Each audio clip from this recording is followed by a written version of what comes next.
and then we'll be good to go. Okay, we're live on Twitch. Please tell me YouTube is working. Please, please, please. Bam! Alright, we're working.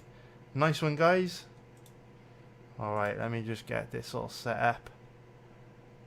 And we'll be good to go. What's up, everyone? Hope everyone's having a good day. Hope you're all doing great. And one last check.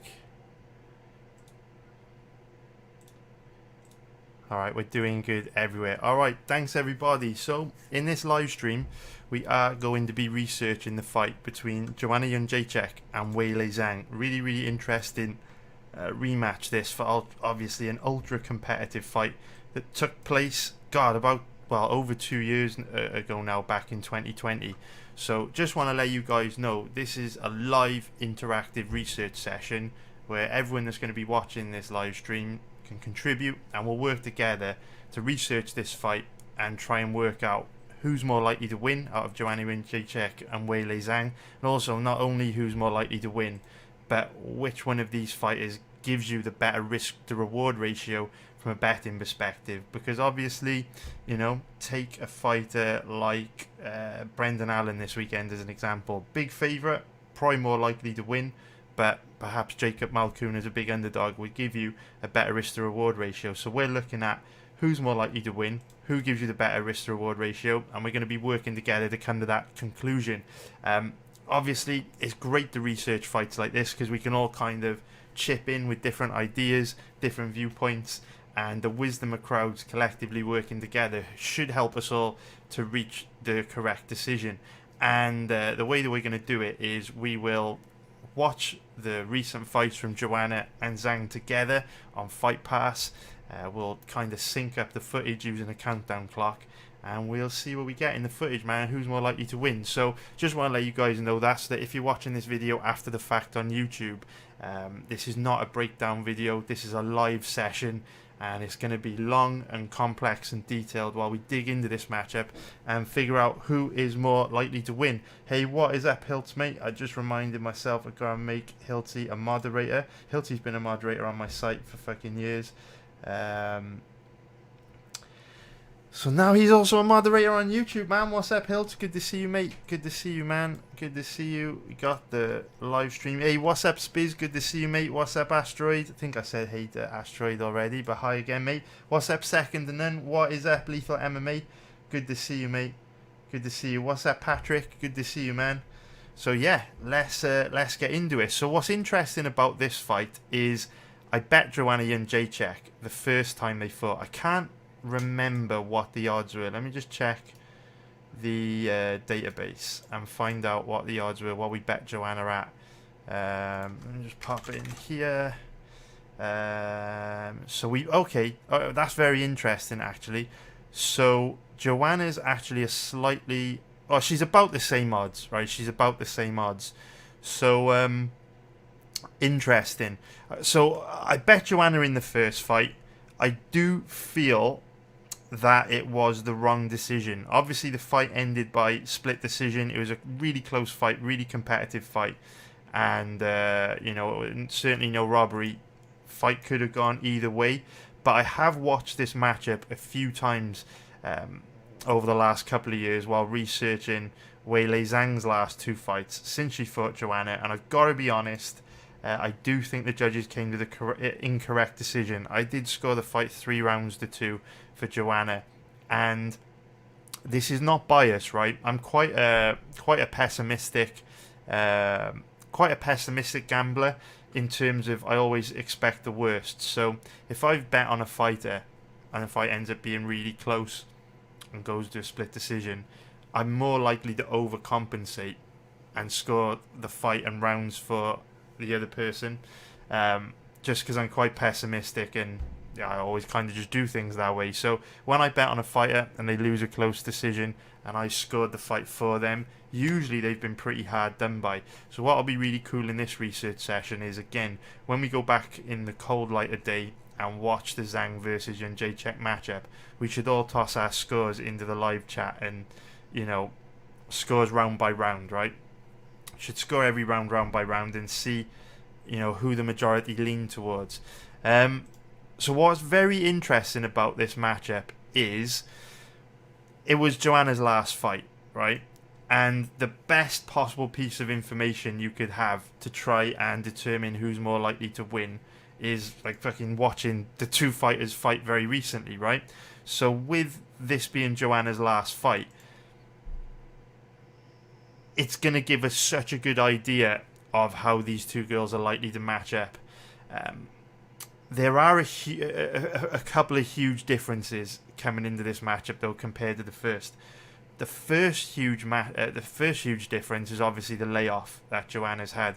Haven't seen her for over 2 years, and she's not getting any younger. 34 years old is pretty old for a strawweight. She's going to be 35 years old this year. We always talk about how the lighter weight classes are, for fighters that are faster, more athletic. Reflexes are a big deal in the lighter weight classes, and these things tend to be some of the first things that go as you start to get older. So I would have expected Joanna to have declined a fair bit since we last saw her. 2 years is a long time at this stage in her career. Having said that, one thing that does make me think we could get... Well, there's a couple of things that makes me think we could see a very special version of Joanna this weekend.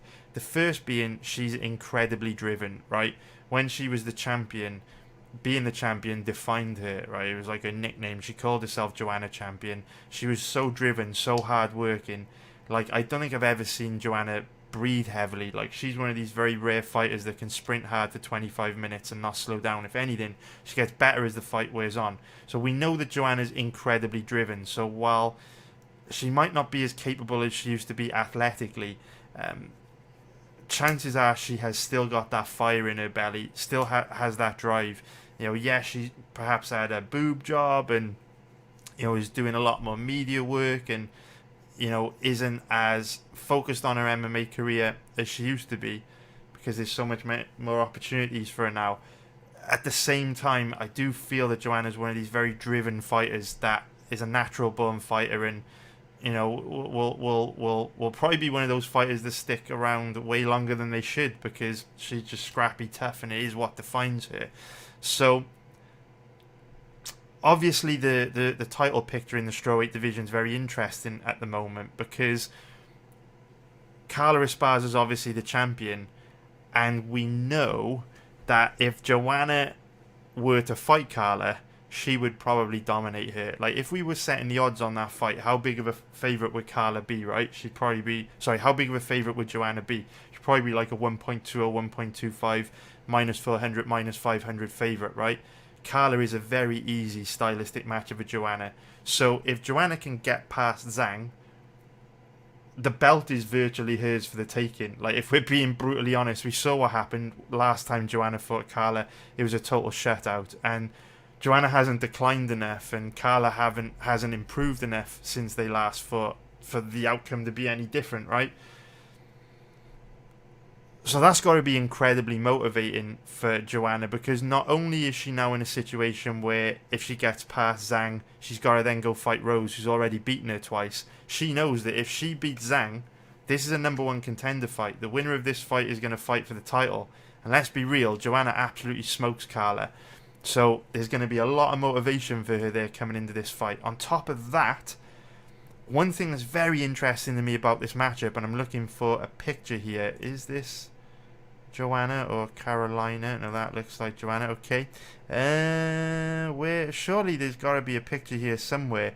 Karolina Kowalkiewicz's Instagram profile was full of her and pictures of Joanna, so I just assumed that you would see some pictures of Karolina on Joanna's profile as well. Doesn't appear to be the case. Oh, there we go. There we go. There we go. So, what's very interesting about this to me is that, in my opinion, that performance from Karolina Kowalkiewicz on the weekend against Felice Herrig was the best performance of Karolina's career. I don't care how bad Herrig is. I don't care the level of opponent Karolina faced that night. I have never seen Karolina move that well. I've never seen her as scrambly on the ground. I've never seen her move so well. I've never seen her with that pop in her shots and that sting in her punches. I've never seen Karolina look like that. I don't care if Karolina's fighting my sister. it doesn't matter. How she looked in the octagon on Saturday night is by far the best Carolina has ever looked. Like, that version of Carolina is a fucking nightmare. And I think that version of Carolina would also do really well against Carla Esparza. So what's very interesting about that to me is Carolina obviously moved from her home country of Poland to train full-time American top team in Florida with Joanna. And look, just because Carolina looked amazing doesn't mean Joanna's going to look amazing. But holy fuck, man.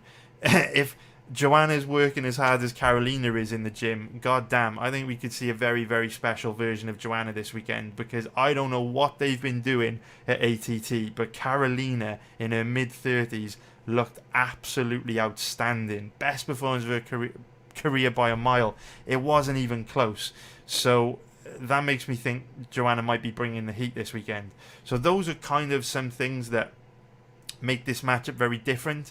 And they're all very positive for Joanna for the most part, aside from, maybe she's not as motivated as she used to be, or maybe she lost a bit of the fire. She's had a boob job, you can tell from her Instagram profile. She's got a lot of sponsorship deals and opportunities outside the cage now. I get all that.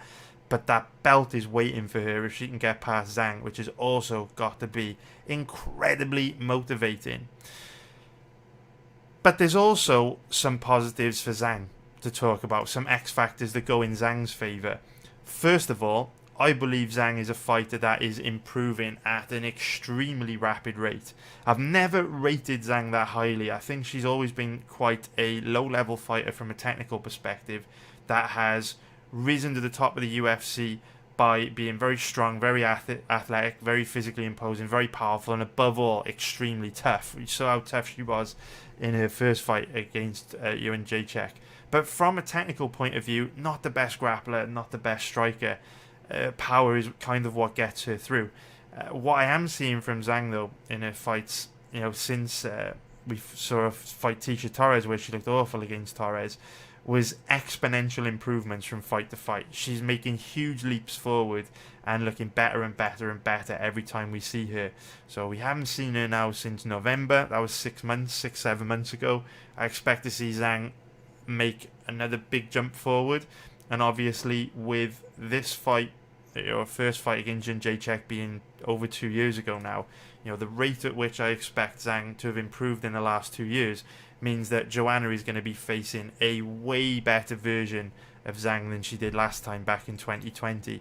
Now, it's possible that Joanna could have improved as well, but because she was already a very high level fighter in all departments, you wouldn't expect like exponential improvement from Joanna.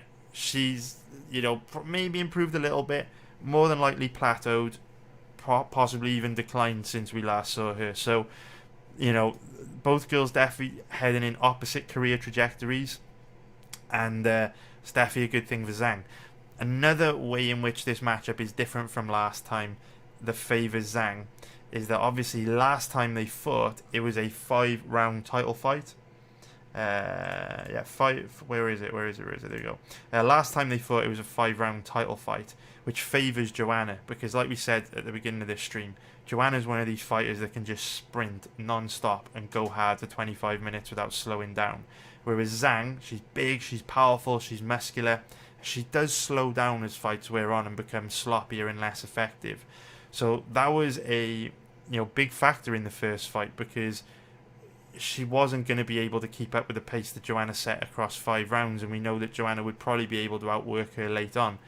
This fight this weekend, it's a 3-round fight instead of a 5-round fight, which makes this a much more difficult stylistic matchup for Joanna, because Zhang does slow down as fights wear on, but her gas tank's not terrible. It's decent, decent enough to compete at a good level for 3 rounds.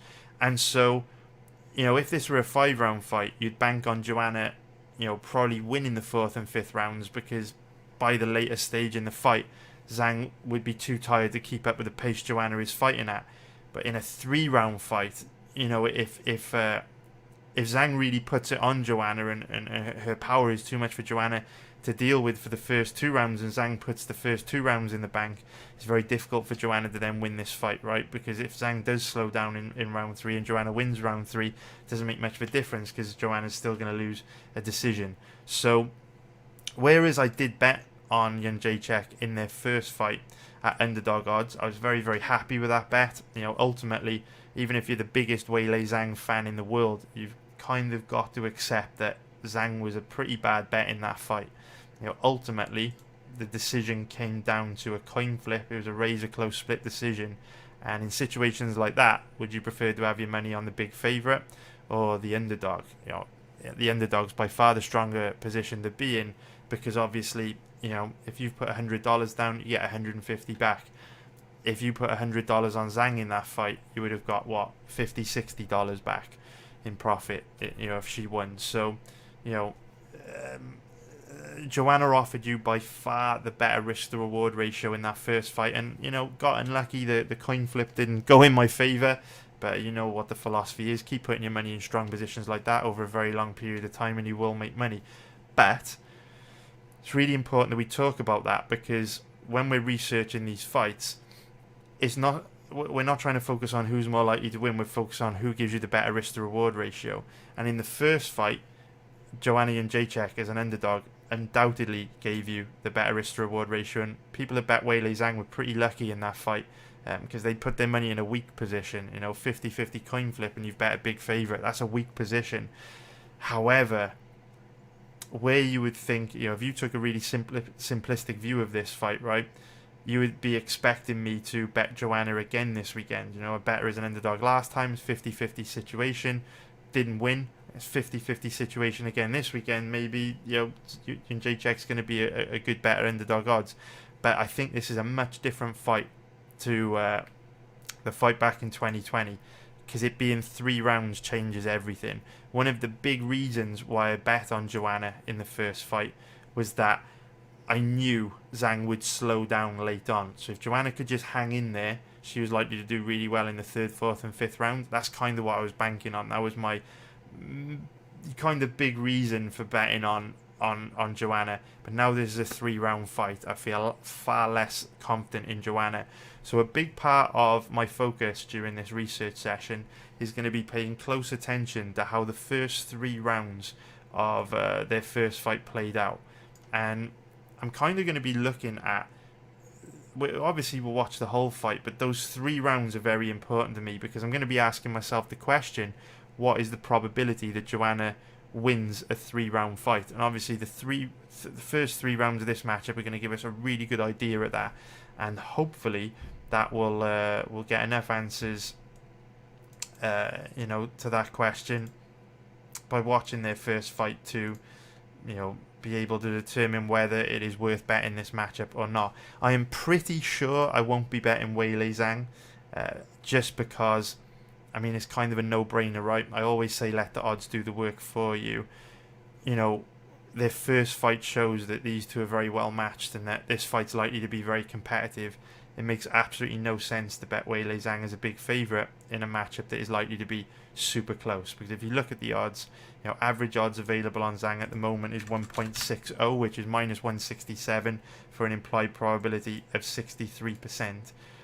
If we determine that this fight is likely to be very close again, 50-50 could go either way, or maybe 60-40 in favour of Zhang, well, that's exactly what the odds are set at, with Zhang carrying an implied probability of roughly 60%. So unless you're capping Zhang at 65%, 70%, you're not getting any value here. And obviously, based on how their first fight went, I think it's kind of impossible to cap Zhang at better than these odds. I think it would be really reaching to give her a 65 to 70% chance of winning this fight. That wasn't an accurate prediction in the first fight, and I'm certainly quite confident it won't be an accurate prediction in this next one either. If anything, it's even more unreasonable to cap Zhang at 65 to 70% now, because we've seen how these girls match up and how competitive it was in their first fight. You didn't have the benefit of that. Obviously, going into their first fight, you kind of had to guess, so maybe that's why some people capped the fight wrong. But now, actually seeing them go up against one another, I think it would be really foolish to bet Zhang this weekend. So I'm pretty sure she's off the table. As for Joanna, though, average odds on her at the moment is about 2.45, which is plus 145 for an implied probability of 41%. I'm open to a bet on Joanna, because if we again determine that this is a 50-50 fight, well, the implied probability on Joanna is 41%. You get a nice 9% margin over the bookies. If we lean 55%, 60-40 in favour of Joanna in this rematch, then obviously you're getting an absolutely great margin. However, like I say, without delving into this one yet, I'm far less confident on Joanna this time around. So I think a 3-round fight is far more difficult for Joanna than a 5-round fight. So what we will do, we'll dive into the comments now, man. If you've got any questions, anything you want to ask me, anything like that, check them in the comments now, guys. And yeah, man, then we'll get started on watching the fight footage together. So I'll go through the website. What is up, Taz? What's up, mate? What is up? Taz said Zhang went on to improve while Joanna became an Instagram model. Yeah, maybe. Zhang's definitely improved, but I see Joanna as an incredibly driven fighter, and you don't develop the kind of gas tank that she's got. You're not able to maintain the kind of output she maintains in fights without permanently being in incredible shape, and the only way you do that is obviously by working really hard in the gym, training really hard, being very dedicated and disciplined with your diet.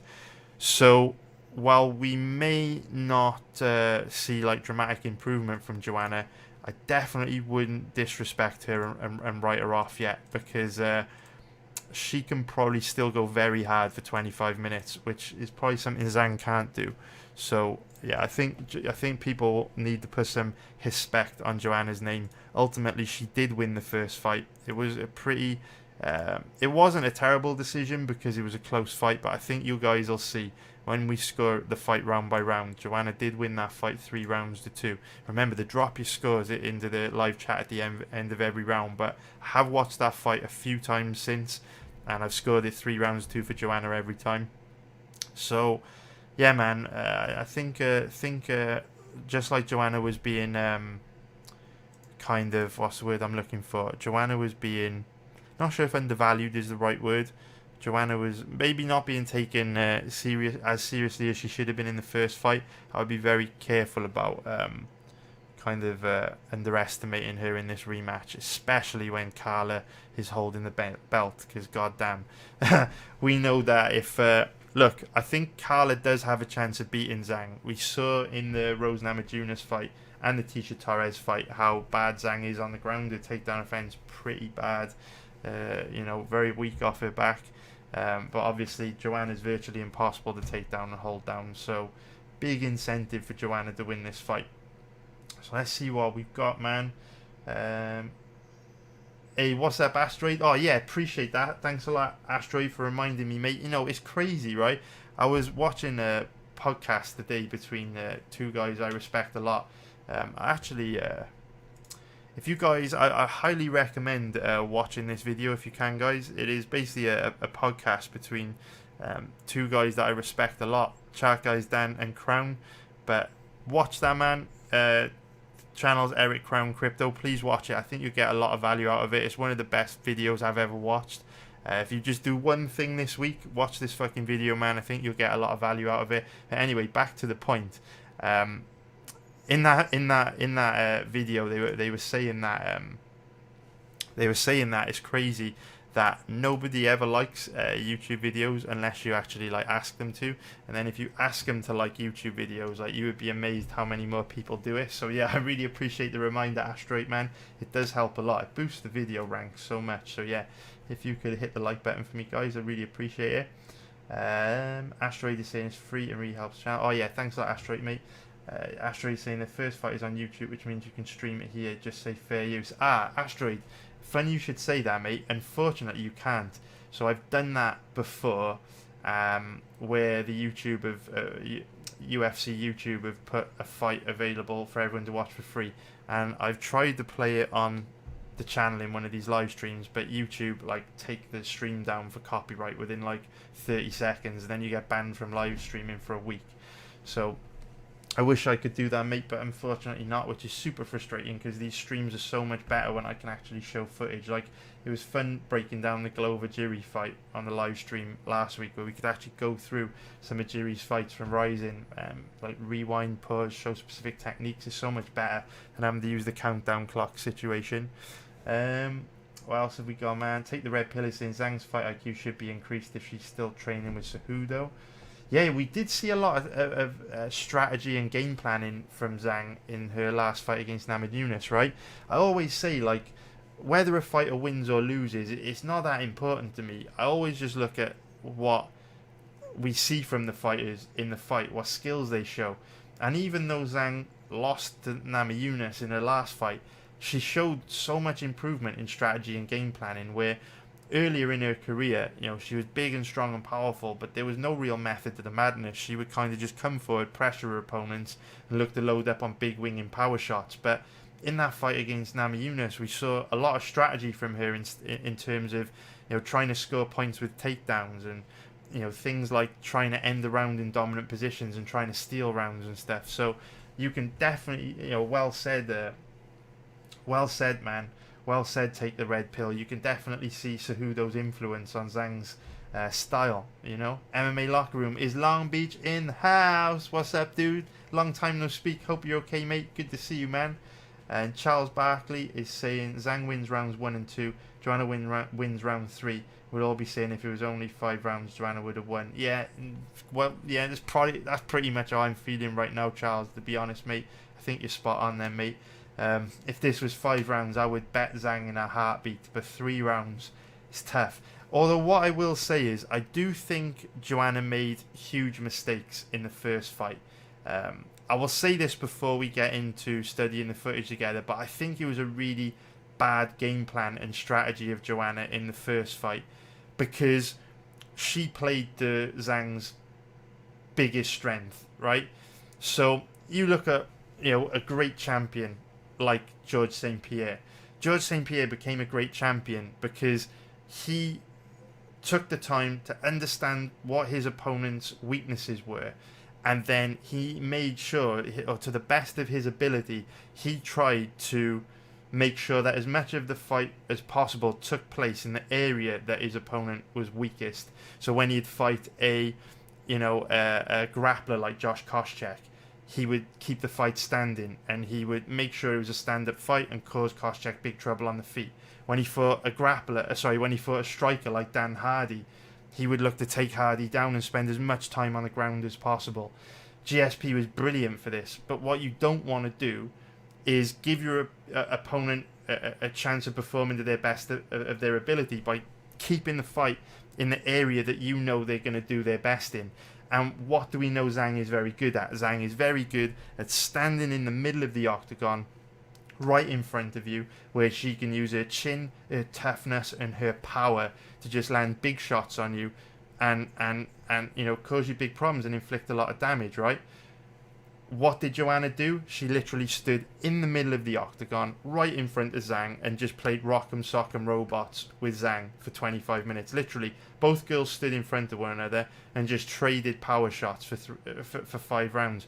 It was such a bad game plan and strategy from Joanna, because Zhang has so many weaknesses that you can exploit, and we saw Rose do it, right? Zhang isn't particularly good at cutting the cage off, right? She's not particularly good at pressuring. When she pressures, she's not good at landing strikes while coming forward, which leaves her very prone to counters. Like I say, she's not good at cutting the cage off, doesn't move her head that much, slows down as fights wear on, and her takedown offense and ground game is pretty bad. When I bet Joanna in the first fight, I was expecting Joanna to use a similar game plan to what she used against Jessica Andrade, where she would play the roller matador, stay on the outside, bounce around on the other outside, and pick Zhang off as she came forward and use Zhang's forward pressure and aggression against her. And I thought Joanna would just be able to dance around on the outside, rack up major volume. That's not what happened. Literally, both girls stood in the middle of the octagon and just brawled it out. And I think that was such a bad game plan from Joanna, because if she would have counter-struck instead, she probably wouldn't have taken anywhere near as much damage. She wouldn't have put herself in as much danger as she did. And she would have probably frustrated Zhang, because Zhang would have struggled to cut the cage off and and actually land clean, hard shots, with Joanna making herself a more difficult target by moving away. So I do agree with what Charles Barkley is saying. If Joanna comes in and fights like she did last time, she probably is going to lose the first 2 rounds, and then probably lose a 29-28 decision. But if she does come in with a more counter-striking style, I think Joanna can do really good here. The problem is, we know fighters are stubborn, and they've at times got big egos. And even though, because we're fight geeks that sit in our pants and spend hours researching matchups, can clearly identify past the victory for fighters, and I'm sure fighters can clearly identify past the victory as well. But, Joanna wanted to stand in the middle of the octagon trade, didn't want to take a backward step, and that's what she did. And I wouldn't bank on her changing anything for this fight in terms of strategy. Because fighters often don't learn from their mistakes, man. And I guess, it's very difficult to know what to expect from Joanna this weekend, GLR is saying that he likes Zhang to win. Charles Barkley is saying rematches usually play out differently. That is a good point, man. That is true. Take the Red Pill is saying Joanna's a former champion. I think she'll have a good game plan for a 3-round fight. You'd hope so, mate. I really hope so. Headley one is saying fight goes to a decision, hopefully around -200. Yeah, that is I think that's the most likely outcome, right? Let's take a look. Oh yeah, spot on with the odds, man. 1.50 -200. Although it is quite a steep price to pay, because we have seen Joanna get dinged, obviously knocked out by Namajunas, and Zhang is a big power puncher, So I'm not sure the odds are great on that if you're getting the best risk to reward ratio. GLR is saying, so GLR is saying he does lean Zhang to win this fight, but difficult to cap her at more than 60%. I agree with you, mate. I'm probably going to feel the same. What's up, Stublord? Hope you're doing good, mate. Take the Red Pill is saying, I think the visual damage on Joanna is what gave Weili the edge with the judges. Yeah, good point, mate. It's a great fight. Defo, man. Charles Barkley saying, imagine if the one good women's MMA fight is rematch and it's a stinker. Yeah, you know what though? I don't think it will be, just because I think Zhang's the type of fighter where it's like, whether Zhang wins or loses, I think Zhang is the kind of fighter that you're going to get your money's worth, man. She's going to put on a great fight because of how aggressive she is. I think Zhang's just one of those fighters. I think that's why people like Zhang. She's no matter what her strengths and weaknesses are, she's always going to make life difficult for her opponents and really bring it, man. Asteroid is saying, that's weird, you think? Yeah, I know, mate. That YouTube copyright algorithm's aggressive, man. Real aggressive. Yeah. Oh, no, I'll switch camera. It's all good. My wife is really nervous about being on camera. She hates it, so she doesn't want to be on camera. No, I think you're good, babe. You can sneak in the back. There we go. She's got a stage fright. I will switch cameras so you'll take a look at her right now. No, okay, no, I'm only playing, guys. Let's crack on. Alright, so GLR is saying, will you do live research on Filio versus Matthews? I love Filio's chances and odds. You know what, mate? I've already researched that fight myself. Like you, Filio was one of the first names that jumped out at me as a potential bet. I thought Filio would be a great bet this weekend because, let's be real, Jake Matthews has been on a pretty steep decline. His striking's not great, and Filio is aggressive, he hits hard, he's got good boxing, nice clean straight punches, very accurate, good power in his hands. So Filio was the first guy that I researched this week. I actually couldn't believe the odds. I thought he would be a much bigger favourite than he is. Unfortunately, I did spend quite a bit of time researching this fight, and I did find a few quite big red flags in Andre Filio that makes it difficult for me to bet him as a big favourite. So what I would recommend you do, if you're thinking of betting Filio, is I would recommend you watch his fight against Glaico Franca from back in 2019. It's available to watch on YouTube. I won't pull it up now as a video, will probably get copyright flagged. But I was definitely going to bet Filio this weekend until I watched this fight. The reason why I'm not going to be betting Filio is because I do think he has a big advantage on the feet against Jake Matthews. I really do. But Jake Matthews, when he realises he's outgunned on the feet, often starts to use a lot of grappling in fights. We did this specifically against where's Jake Matthews, right? He did this specifically against Emil Weber Mech, right? Now Jake Matthews' grappling's not very good. He's not a very good offensive wrestler. Not the most dangerous guy on the ground. But Matthews is a serviceable grappler. Like, he has a decent level of grappling. And obviously we haven't really seen any of Filio's grappling in the UFC. All of his fights have been stand-up fights. If you go back and watch this fight against Glaico Franca, unfortunately, Filio is one of these guys that gives up really, really cheap takedowns, which isn't a deal breaker for me, right? I often don't care that much if a fighter's got bad takedown defense, as long as they show urgency to immediately work their way back up to their feet. As long as they've got a gas tank to keep working back up to their feet quite quickly after they get taken down, having bad takedown defense isn't a total deal breaker if they have a massive advantage when it comes to striking. So if they're working their way back up to their feet pretty quickly after getting taken down, chances are they're not going to give their opponents to score many points, and their opponent's going to burn a lot of energy trying to take them down to not actually achieve a lot. So if they've got a big advantage on the feet, which Filio does have over Jake Matthews, I don't mind so much if he's got bad takedown defense. What I do mind, and what is an absolute deal breaker for me though, is when a fighter just doesn't make much of an effort to get back up to their feet and just accepts being in bad positions for a long time. That is exactly what Filio does in this matchup against Glaico Franca. He gives up really weak takedowns and just kind of hesitates a lot on the ground and takes forever to pop back up to his feet. That's bad, because Matthews, if he gets into trouble as soon as Matthews realizes he's outgunned on the feet, he will look to start to grapple. And if he gets Filio down, and Filio spends 2-3 minutes fucking about on the ground without showing much urgency to pop back up, this could become like a really, really close fight. Which, in that situation, you obviously don't want to be betting Filio as a big favourite. But what I would say is, obviously, making money from betting MMA is a game of trying to make the best decision possible with the information we've got available. Even though Filio's takedown offense and ground game looked awful against Glaico Franca, this fight was a long time ago, right? It was back in 2019. It was years ago.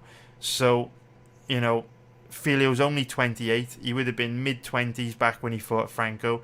I'm sure he will have improved loads since then. And not only that, but obviously within that time, he's been training full-time at he's been training full-time at Sanford MMA, which is obviously a predominantly grappling-based gym with some of the best grapplers in the world. Michael Chandler, Gilbert Burns, Kamaru Usman.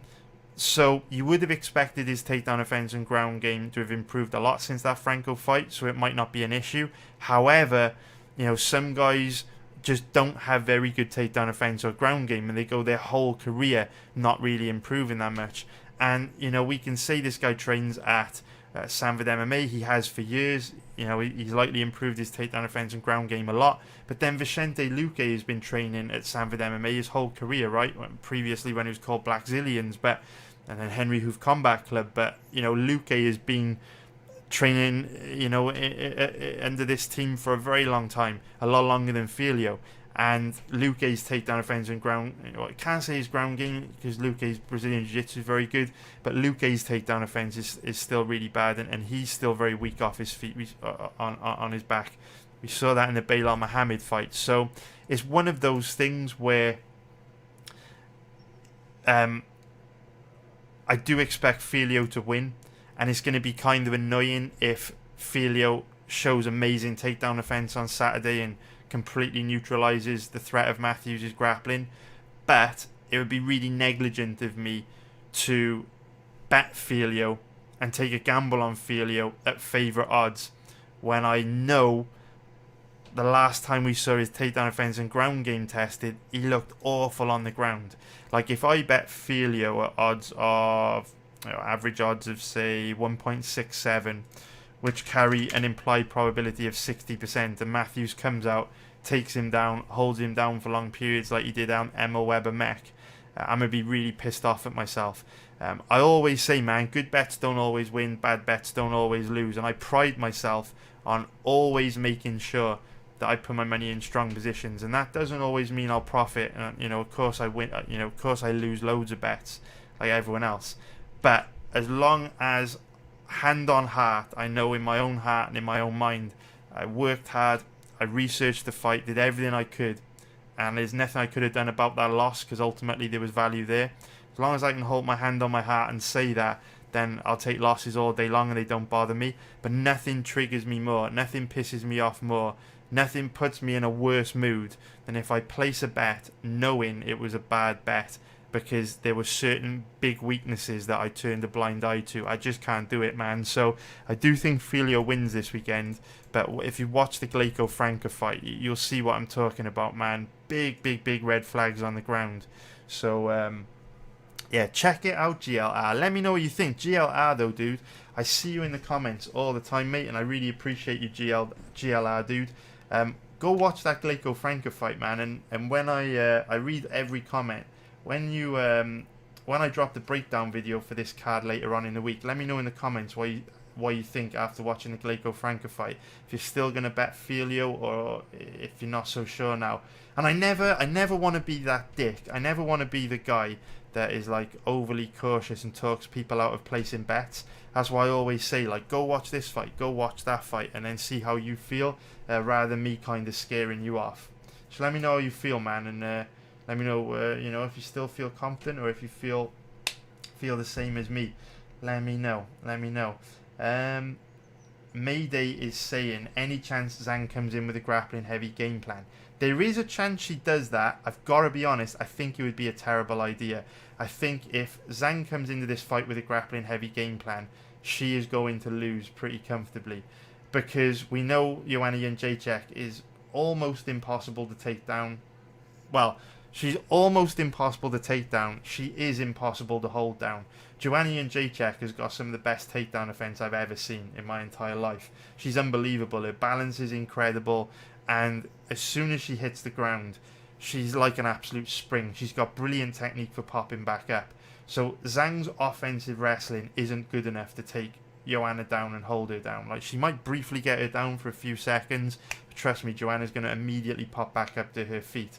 So if Zhang were to try and use a grappling heavy game plan, I think it would backfire, because obviously if you're grappling hard, you're going to burn your arms out, you're going to burn through a lot more energy than if you were to strike. So whereas we know from the first fight Zhang has got the skills to cause Joanna big trouble on the feet, I think if she were to grapple, that would just tire her out much sooner into the fight and make her striking less effective. So I really do think I wouldn't be surprised if Zhang grapples, because like we said earlier in the stream, we often see fighters come in with game plans that don't make the most sense and don't give them the best chance of winning, which is why fight IQ is the most important attribute in a fighter. But I don't think it would end well for Zhang if she were to grapple. I really don't, man. Charles Barkley is saying Brendan Allen, Manel Cap, Valentina Parlay.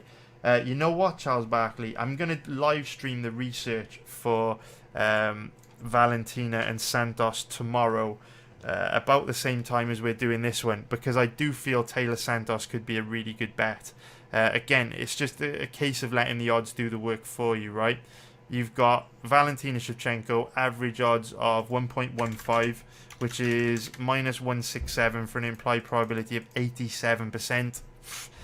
Very difficult to find value in odds like that. If you take a look at the odds on Santos, she's around an average of 5.50, which is plus 450 for an implied probability of only 18%. Now, I haven't researched this fight yet, but what we do know is that Valentina has got one huge weakness in her skill set that none of her recent opponents have really been able to exploit, and that is her takedown defense isn't the best. But moreover, if you put Valentina on her back, she is extremely difficult to hold down. Very, very weak off her back. Go watch, I think it was the third or fourth round of the fight against Jennifer Maia. Maia took her down easily and controlled her for the entire round. Shevchenko didn't even get close to popping back up to her feet. Santos is a very, very strong grappler. And just like we were saying last week when we were talking about the Blanchfield-Aldrich and Igor Evloev fights, in order for a fighter to deserve odds in this odds range that carry implied probabilities this high, they need to have pretty much no way to lose. And in this fight, that is definitely not the case with Valentina, because we know Valentina's very weak off her back.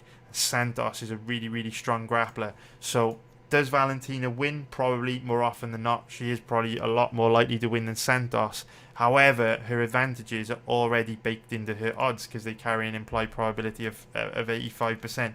There really might be some value in Taylor Santos. So I think this fight is a lot more interesting than the odds suggest. On top of that, Valentina's, 34 years old. She's really old for a flyweight. She's had 25 pro fights, probably hundreds of kickboxing matches. She is at that stage in her career where she will be starting to decline. Shevchenko, in my opinion, is the greatest female fighter of all time. She's incredible. She's brilliant. She's a machine. We all love her. But Father Time is undefeated, and he's got to come knocking eventually. Taylor Santos is young, hungry, improving. Valentina's at that stage in her career where you'd expect her to decline a lot, and Santos is no picnic, man. I think she's a tough fight for Shevchenko, so I'm interested to research this one. So tomorrow, guys, if you're up for it, we'll dig into that fight. Close them down. What else have we got? Let's see. Take the red pill. I hope we get Leon versus Chimaev for the interim belt. Yeah, that would be a great fight, man. GLR saying, I'm still going to bet Filio, hoping he's learned his lesson from that loss. Yeah, you'd think he would, man, right? What I will say about Filio, I forgot to mention this. Filio's takedown offense and ground game was really bad in that fight against Glaico Franca from back in 2019. But his striking also wasn't anywhere near as good as it is now. Like if you look at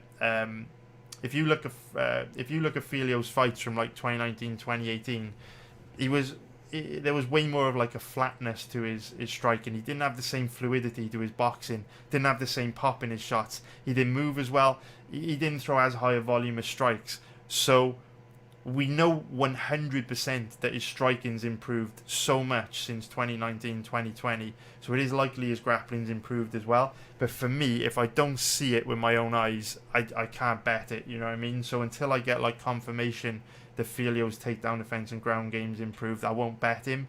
But I'm fucking hoping it has, because his striking's so fun to watch that, hopefully he's a lot more well-rounded now, man.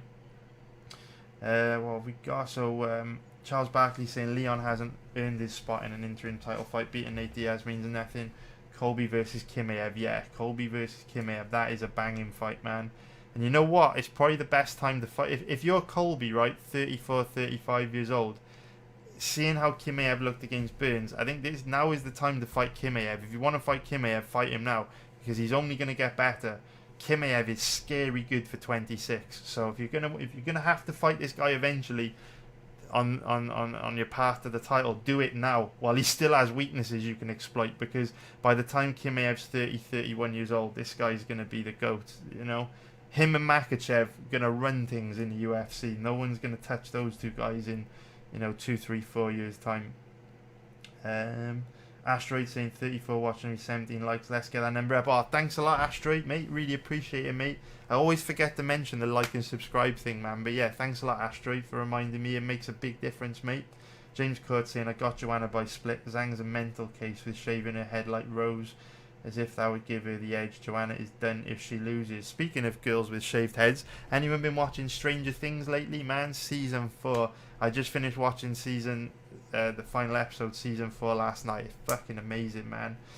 Charles Barkley saying, I just feel like Santos doesn't have the experience necessary to beat Valentina. Beating Joanne would and gets a title shot. I will say this, man. I will say this. I do agree with you that this is a massive step up in competition from Taylor Santos. She's only fought really, really low-level opponents since coming into the UFC. I mean, Mara Barella, Romero Barella, Molly McCann, Gillian Robertson, Roxanne Modafferi, and Joanne Wood. Obviously, this is a big step up in competition for her, and she is being fast-tracked into a title shot because Shevchenko's beaten everyone else. But I will also say this.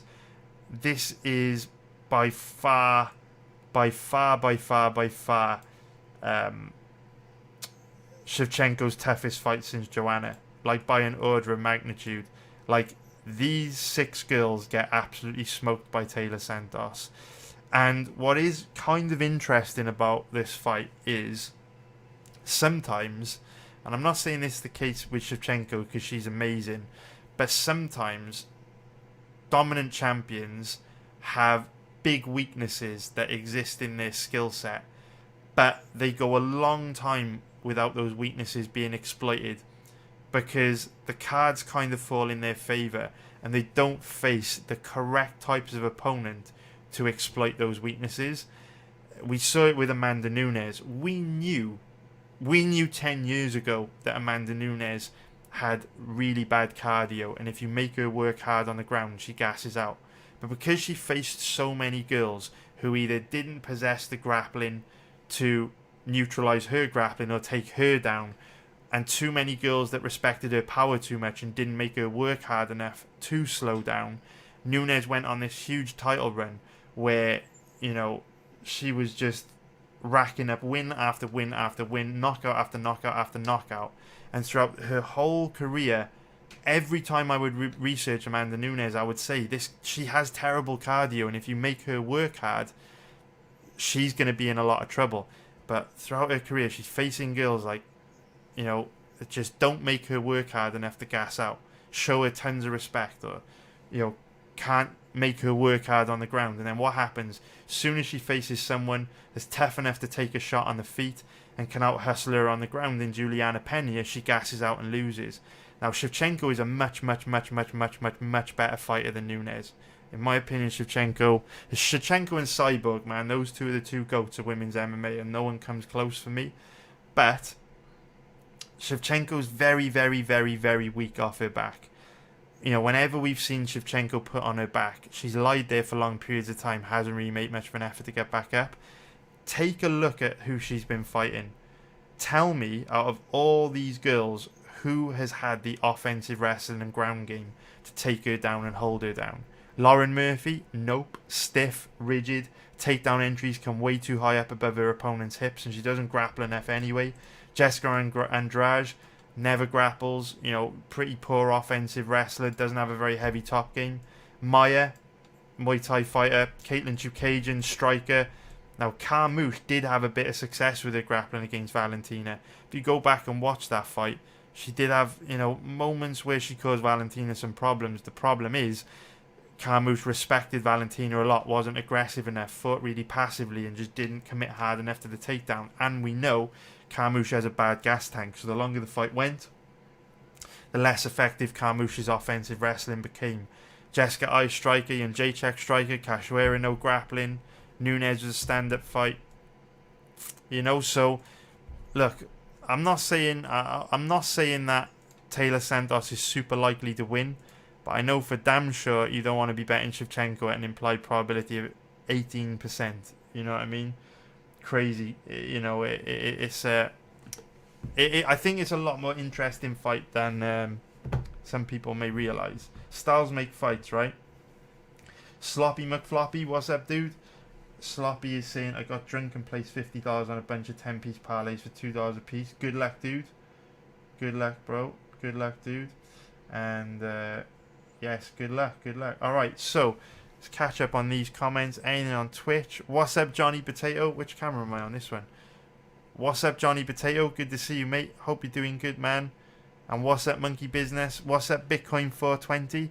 Bitcoin 420 is saying, do you have any thoughts on Salakov versus Li Jingliang? You know what, mate? I didn't even know those two were fighting. Let me get that up right now. I think this is how you spell his name, right? Li Jingliang? No A in the beginning. I didn't even realise that was a thing, man. When's this fight coming up? Middle of July. Okay. Do you know what, mate? I do think this is a very good fight for just without any research at all, right? I might feel completely different after I've researched it, but I do think this is a very good fight for Li Jingliang. The reason why I say that is, remember earlier on when we were talking about Valentina and we said Father Time can sneak up on you very quickly, and the older you get, the faster Father Time can hit you, and you know, in a very short space of time. As you get older, you can decline a lot in a very short space of time. So Salakov is going to be 38 years old in June. So by the time this fight takes place, he's going to be 38. And Salakov is a guy that relies on his speed and his accuracy and his power and his reflexes, right? Wushu San, the background is all very speed and mobility oriented. It's all about footwork and accuracy and movement, which are obviously some of the first things to go as you start to get older. And if you go back and watch Salakov's last few fights, he does look like a fighter on a pretty steep decline. He's not as sharp as he used to be. His defense isn't what it used to be. He does get dinged a lot these days. And Jing Liang is a young, hungry, aggressive guy, hits really hard, can push a really high pace for 3 rounds without slowing down. So I think at 38 years old, this is probably going to be a pretty tough fight for Salakov. Obviously, we know Li Jingliang's big weakness is his takedown offense and ground game. But Salakov, like I say, that's his weakness as well. Salakov's grappling's not great. You know, he likes to keep fights standing. You'd expect this to be a stand-up fight. And in a stand-up fight, you'd have to favour Li Jingliang. We saw what he did to Santiago Ponzinibbio. I wouldn't be surprised if he does that to an aging Salakov as well. But obviously, you know, I might feel completely different after I research it. That's like my lean initially, man. I hope that helps, dude. So let's catch up on these comments as well. Matern saying, I would also just add that a long layoff isn't always detrimental. Plenty of fighters come back and look as good as ever or better, like Dillashaw, Cruz and Gatto. It's a good point. It's a good point, man. Yeah, 100%, dude. Well said, Matern, mate. Spiz is saying, first fight she was rich and looking like an Instagram model. Also, she's a warrior. Not sure who you mean there, man. I'm guessing Joanna. That was a long time ago. Sorry, Spiz. I should have kept on top of the chat, man. Matern saying there is ring rest, but it also gives you time to heal your injuries, get your mindset improved. That's a good point, man. And Spiz is saying Amanda Nunes is 3-0 versus Val and Cyborg. It is true, man. You can't argue with that. The way I look at sports, though, is the same with all sports. Doesn't matter if it's MMA, football. Doesn't matter what I'm looking at. I don't focus. Obviously, this is a results business, right? But I don't focus on the result. I always say, like, MMA records mean virtually nothing to me. I don't care what the outcome of fights are. When I look at when I'm trying to evaluate a fighter's skill set, I'm looking at what they showed me in those fights. And you know, personally, when I look at what Cyborg has achieved throughout her entire career, her performances in the cage, when I look at Shevchenko's performances in the cage, what those two fighters have done are far more impressive to me than what Nunes has done. So when I say Shevchenko and Cyborg the best female fighters ever, don't mean that as being disrespectful to Nunes, but what I do mean is Cyborg and Shevchenko, for the most part, took on all different styles of opponents, any comers, you know, any style, strikers, grapplers, and for the most part ran through all of them with virtually flawless performances. Even though on paper Nunes' career is very impressive, and sure, she beat Cyborg and Shevchenko, when you actually look at Nunes' performances, any time she was forced to work hard, she looked really tired and really sloppy. And sometimes she was able to pull through and get the win. The Jermaine Durandame fight's a really good example. She looked awful against Durandame. If anyone had any kind of takedown defense in that fight, they would have beaten Nunes. And then we saw what happened in the Pena fight. You haven't seen major chinks in Cyborg or Valentina's armour. Has Shevchenko lost a close decision at times? Sure, she lost a close decision to Nunes. Has Cyborg been knocked out, you know, flash knockout in round 1? Sure, Nunes knocked her out in round 1. Cool, I give her that. But when you look at their entire body of work and their performances in the octagon, for me, Shevchenko and Cyborg have shown much higher level skill sets. That's why I always rate them above Nunes. Now, I'll give you an example to counter that, right? So, if we want to talk about records, okay, Ronda Rousey has got to be in the discussion for the greatest female fighter ever, because she literally beat everyone there was to beat in the bantamweight division during her title run. Like, what winning streak did she go on? How many fights did she win consecutively? And from very early on in Ronda's career, she fought the best of the best. Literally from day one, she consistently fought the best female bantamweights in the world. She always took from very early in her Strikeforce career, from maybe her third or fourth fight into Strikeforce, she was always fighting the number one contender, always fighting the best female bantamweight in the world. So if we're gonna, you know, assess fighters' skill sets based on their achievements on paper, win-loss records, you have to throw Ronda Rousey into the discussion of being the greatest female fighter of all time. But obviously, that's insane, because we saw what happens as soon as she faces someone that can neutralize her judo. No striking, no chin, and you know, nowhere near the level of fighters like Nunes or Cyborg, you know, or Shevchenko. So that's like an example on the opposite end of the scale, where, yo, on paper, Ronda's definitely in the discussion for one of the greatest female fighters of all time, but we know, skill for skill, from a technical point of view, she's nowhere near the level of Nunes, Shevchenko, and Cyborg. So that's kind of how I look at it, mate. Hope that makes sense. Yeah, when that happens, man, just refresh Taz. What happens is, if you leave the chat box open for a lot, if ever comments in the live chat time out, what happens is, if you've been on the web page for too long, the connection between you and your website and your internet connection will just time out. Every time you type something and enter a comment, it will refresh the connection, if the connection's still established. If you type something after it's gone dead, then it won't. So every once in a while, just refresh it, and yeah, it will fix that problem, man.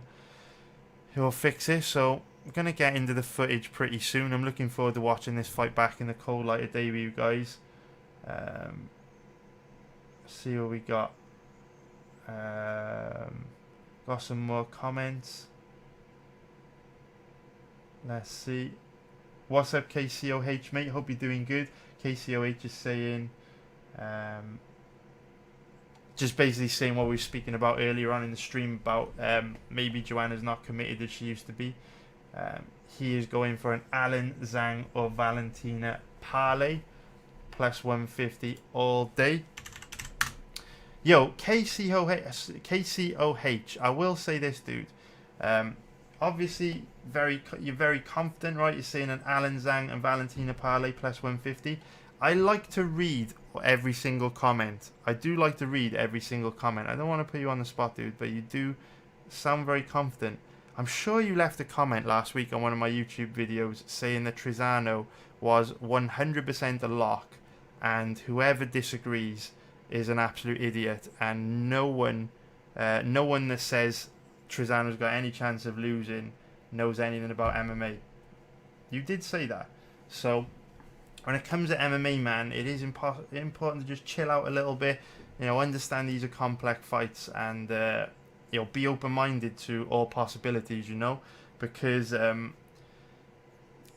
if you watch their first fight and see how close and competitive it was, I don't know how anyone could feel super confident in Zhang this time around, you know. So I'm not sure about that parlay, man. Alan Zhang and Valentina.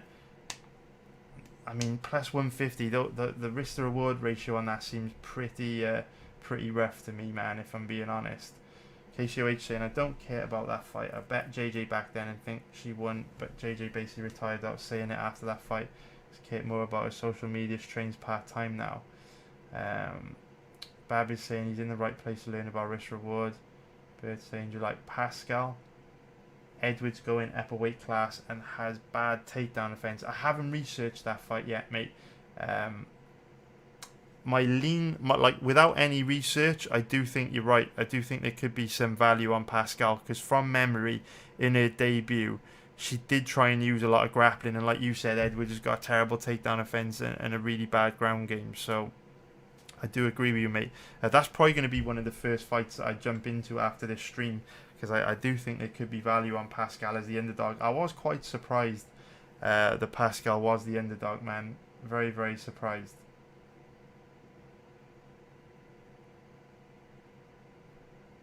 Alright. Let's get going, man. Let's get into some footage. Let's go, let's go. We'll put this countdown clock up, and what I'll do is I'll start the round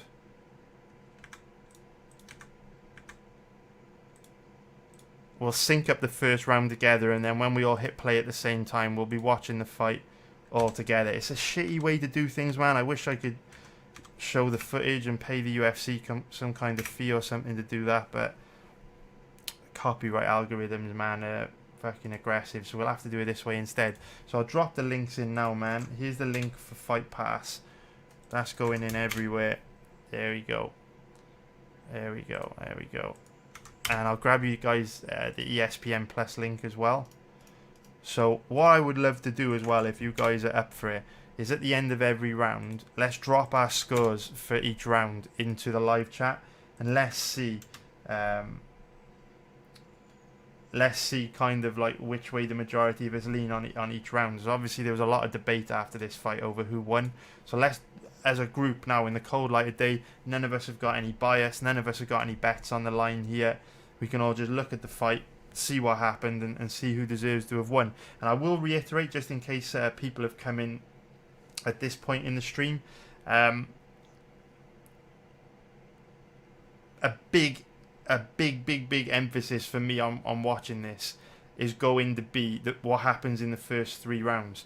Because like I say, if this were a 5-round fight, I would probably instantly bet Joanna again, because we know Zhang slows down as the fight wears on. Joanna's a cardio machine. With this rematch this weekend being a 3-round fight, I think that changes everything. So I'm going to be paying real close attention to the first 3 rounds of this matchup, and asking myself, what probability has Joanna got of winning a 3-round fight as opposed to a 5-round fight? I want to look at how much of a difference what happened in the 4th and 5th here made to Zhang ultimately winning a decision, or if Zhang dominated the first 3 rounds and it was Joanna that made it close by winning the 4th and 5th. That's what we're going to take a look at. Good morning, Moons. Hope you're okay, mate. Moons over in sunny Australia. What's going on, Moons? Hope you're doing good, dude. So let's start this first round. It starts at 2 minutes and 52 seconds on Fight Pass. Let's get it going. Cannot wait to jump into this.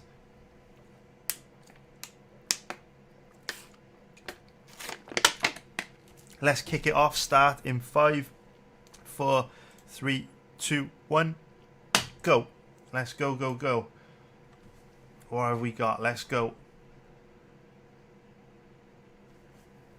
Let's go.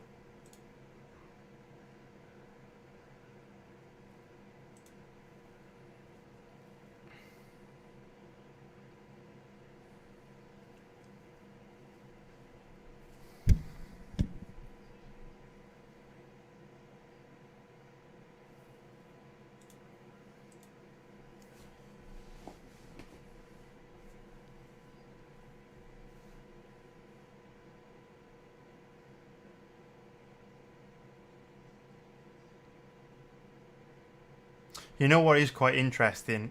Obviously, this might not mean anything, but it's worth mentioning. We know that Nami Yunus was able to knock Zhang out with a head kick the first time they fought. We know that the head kick is one of Joanna's best weapons, right? She sets up that head kick so well off the leg kicks and body kicks. I'm interested to see in this fight how many head kicks she actually threw. Because obviously the more you throw, the higher the probability you're going to catch your opponent with one of them. So in this fight, I'm really paying attention to how often Joanna tried to catch Zhang with that head kick. Because obviously Rose was able to use it to knock her out. And we know that Joanna's got some of the nastiest head kicks in the history of the division. Probably even the best, right? She can throw the head kick up so fast. Very little warning. And you can see at the moment, Joanna is just using those leg kicks to measure distance and find their range. And what I really like about Zhang, and I love it when fighters do this, notice how Zhang won't give Joanna anything. And what I mean by that is, Zhang's actually counter-striking here. She's waiting for Joanna to go first. If you notice, in all these exchanges, it's Joanna that's leading. But what Zhang is doing is every single time Joanna lands anything, she immediately returns fire and tries to outland her in that exchange. So if Joanna comes forward and throws a leg kick and a 2-punch combination. Zhang's firing back with a leg kick and a 4-strike combination. And I love that from Zhang because it makes it very difficult to outpoint her when you're doing that. Unless you're lighting her up and getting the better of the exchanges, it's hard to outpoint her because she's throwing more. And she's obviously, in this fight, landing with more power. So it's very interesting that Zhang... Look, you see it there, right? Zhang just stands in front of Joanna.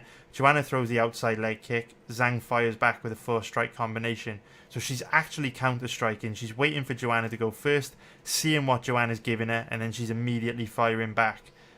Now, this is the strategy. We spoke a little bit about this earlier in the stream. This is the strategy that I wanted to see from Joanna.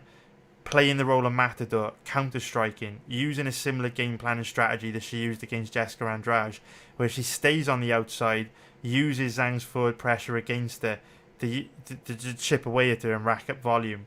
But too much of this fight took place in this range, in the middle of the octagon, where they were both playing Rock'em Sock'em Robots, and you can see it there. It just doesn't work, man. Meeting a fighter like Zhang head-on, it's not going to work because she's so much more powerful than you. We can see it here. Every time Joanna lands clean and hard, Zhang doesn't back up an inch. She just takes the shot. But when Zhang lands clean and hard, Joanna goes flying back. There's a massive difference in power. And what's real interesting about these exchanges in this first round is Zhang's very accurate as well. Very, very accurate. She is easily getting the better of these exchanges, landing the cleaner, harder shots. And in this round, I've got Zhang winning this round for sure. Like, with 40 seconds left to go, unless Joanna does something huge here, this is Zhang's round. And remember, after every round, let's all drop our scores in the live chat, guys. Let me know how you guys score it round by round, and we'll keep a running total who the majority goes with for every round to see by the end of the fight how we feel about that split decision, who we think should have won. Were the judges right in scoring for Zhang, or should it have gone to Joanna? So 10 seconds left to go. I've got Zhang winning this round. Very good round for Zhang, man. She got the better of most exchanges, landing the cleaner, harder shots. It's a good round for Zhang. So Zhang definitely takes round 1 for me. What is interesting though, and this is going to be a big part, or this is going to be a big contributing factor to whether I bet this fight or not, what I'm about to say. So sync up round 2 for me, guys. It starts at 9 minutes and 8 seconds on Fight Pass. Drop your scores in the live chat as well, man. Sync your wow, look at that. The total strikes have just, the total strike numbers have just popped up on the UFC broadcast. Both girls landed 28 strikes each. Both of them landed 28 strikes in round 1. Kind of crazy, shows how close it was. But I think Zhang did the cleaner work, got the better of the exchanges. A big part of research, a big part of whether I bet this fight or not for me is going to be, as the fight moves into the second and third round, can Zhang keep up that same volume? Does she still have that same speed and sharpness in her hands? Does she have the same footwork? Because early in that round, the first sort of 3.5 minutes of that round, Zhang looked fantastic. Aggressive, fast hand speed, really accurate, and light on her feet. But then in the final minute of that round, Zhang started to look a lot more flat-footed, and her volume dropped, which is why Joanna started to do better in the final minute, right? I think Zhang won the first 4 minutes of that round, but I think Joanna outstruck her in the final minute. What I'm really interested in is at what point the pendulum swings and Zhang starts to look, for the entire duration of a round, how she looked in that final minute. Because with this being a 3-round fight, we know that if Zhang can keep that up for 2 rounds, she's very likely to win. Because if she wins the first 2 rounds, Joanna wins the third, Zhang's still going to win a 29-28 decision. So this second round that we're just about to watch is absolutely critical. In this second round, is Zhang still light on her feet? Is she throwing a decent volume? Has she got good pop in her shots? These are things we need to pay attention to. Because if she starts round 2 like she ended round 1, I'm definitely going to be interested in taking a shot on Joanna this weekend at underdog odds. David's saying hopefully they game plan this time and don't try to exchange so much with Zhang. Yeah, hopefully, mate. David's saying don't say how you score it, but before people get their scores and try else they'll be influenced. That's true, man, although it's going to be hard for me to kind of commentate without kind of talking about how I see how the fight's going. But Moons has got Zhang winning round 1, so Spiz, and Shroom has got it to Zhang as well. Stones has got Zhang winning round 1, but yeah, that performance from Carolina, man, we spoke about it earlier on in the stream, how Carolina looked so good. It'll be interesting to see what Joanna comes up with this weekend as well, because those two girls may have been putting in serious work, man, in the gym at ATT. So the reality filter saying I'm putting some money on Glover by submission. I like that, mate. Although to be fair, Glover does like to smash a bit, doesn't he? Right, when Glover gets guys down, he does love to go for the finish by ground and pound. He loves it. Reality filter saying Joanna won the fight. She just looked like she lost. And Bab saying Joanna's got 2 new weapons for sure. 2 big guns, right? 2 big ones, man.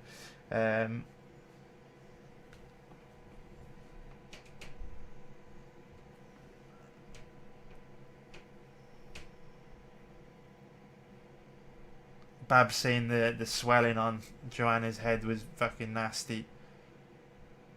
Alright, let's get into round 2. Take the red pills, got Zhang winning round 1 as well. So it looks like most people had round 1 for Zhang. Let's take a look at round 2. So it starts at 9 minutes 8 seconds. Let's get it going in 5, 4, 3, 2, 1, go. Let's go, go, go. Let's go, let's go. So again, start of this round.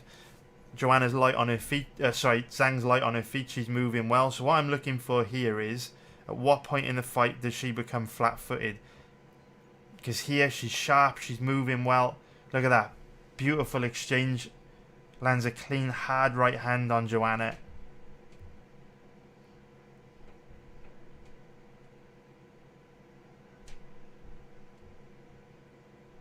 But we can already see Zhang maybe a little bit more flat-footed than she was in round 1. You know, she's a little bit more planted.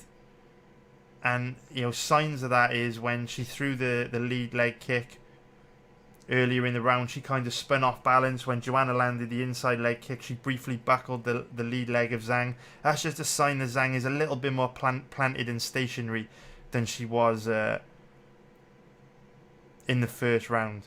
And now, when they both exchange, you can see that Zhang's hand speed has dipped a little bit as well.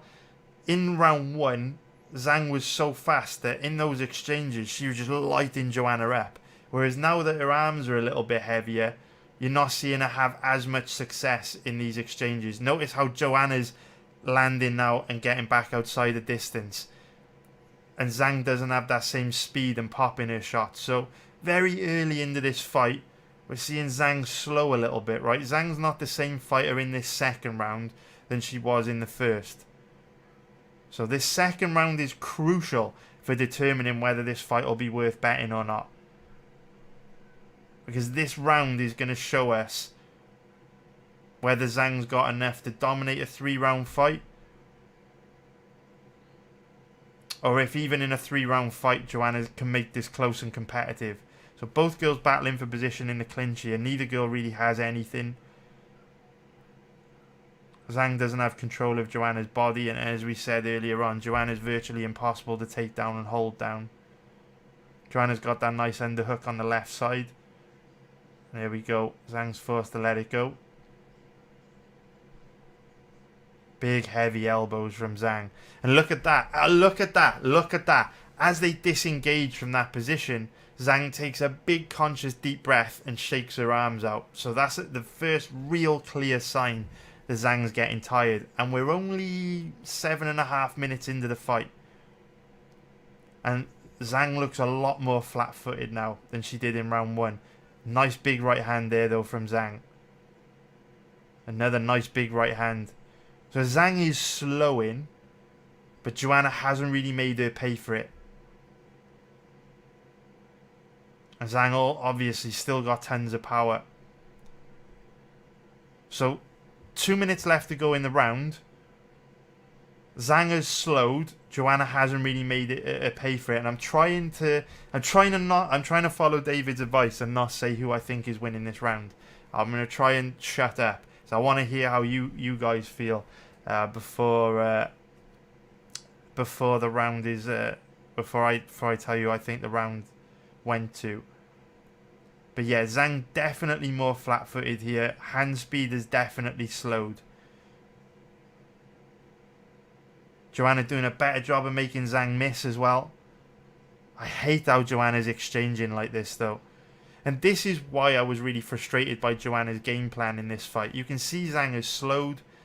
You know, she's struggling to cut the cage off now because her footwork's a lot flatter. Rather than stand in front of her and brawling it out, why not just chip away and counter-strike like you did against Jessica Andrade? I don't understand why Joanna's gone toe-to-toe here. Such a bad strategy. As you can see, Zhang is way flatter in this round than she was in the first, but Joanna hasn't really scored.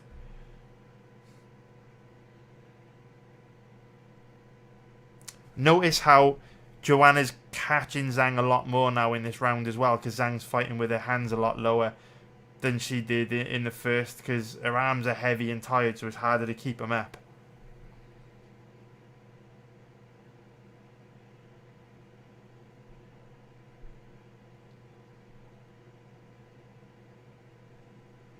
So 10 seconds left to go.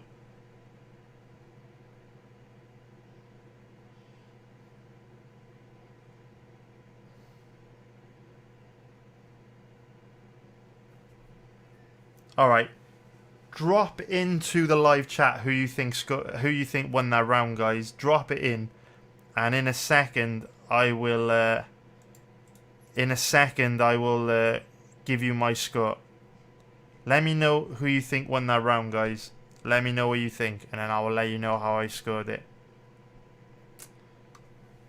So Hiltz has got Zhang at 2 rounds to none. Let me know what you think. Moons has got it 2 rounds to none for Zhang. Let me know, guys. Let me know. Stones has got it for Zhang. Shroom's got it for Joanna. So you know what, guys? I do agree with the majority on this one. I've got Zhang up 2 rounds. Yeah, David's got it for Zhang as well. I do have Zhang up 2 rounds. I think it was a really close round. It was a lot closer than the first round. Mainly because Joanna did end the round strong. But even though Joanna had a lot more success than in round 1, it wasn't as much volume. And I still feel Zhang outlanded Joanna in that round. So, looks like the majority of people scored round 2 for Zhang. So yeah, I've got Zhang up 2 rounds, man. Take the red pill, went for Zhang as well. So, you know, what's really interesting, right, sync up round 3 for me, guys, right? So round 3 starts at 15 minutes and 24 seconds on Fight Pass. What's really interesting about this fight is, coming in, we were talking about how round 2 is really important because now that this rematch is a 3-round fight, if Jędrzejczyk only made the first fight close because she won the later rounds, that isn't going to help her here because now she's only got 3 rounds to get the job done instead of 5. And if Zhang's able to do really well in the first half of this fight, she's likely going to be able to take a decision win. The 3 rounds of this first fight is so important for us to analyse. But even though Joanna did lose the first 2 rounds, in my opinion, I feel round 2 was there for the taking. Like, does that make sense? Like, even though I did score round 2 for Zhang, I feel like if Joanna would have just gone up a gear, which we know she's capable of doing, if she just gave us a little bit more volume in round 2, I think she would have won round 2. I think Zhang would have struggled to match her volume in the second round. But I think what we saw from Joanna in that round was she started to find her range. She was doing a much better job of making Zhang miss, and she was landing cleaner, harder shots in that round than she was in the first. And I think she felt Zhang's power in the first round, and in round 2 started to try the fight a little bit more technically.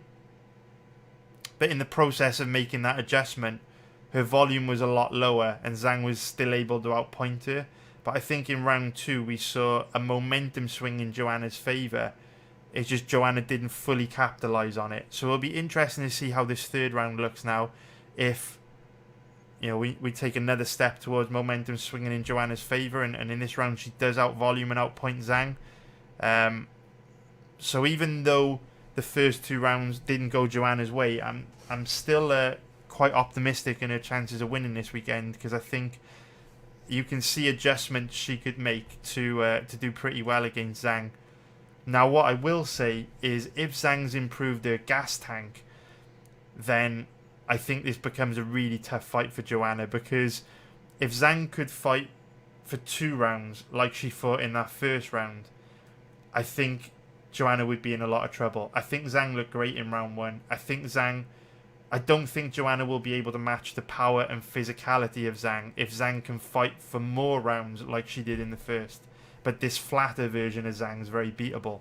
So I think what's really important for this research session is when we go and watch Zhang's fight against Rose Namajunas, we pay really close attention to the footwork, the movement, the breathing patterns, the hand speed of Zhang in that first and second round, to see if there's any signs that her cardio has improved in between this time frame. And I'm not saying Zhang has bad cardio. She doesn't. She's gone like 5 hard rounds against the 2 best strawweights in the history of the strawweight division, right?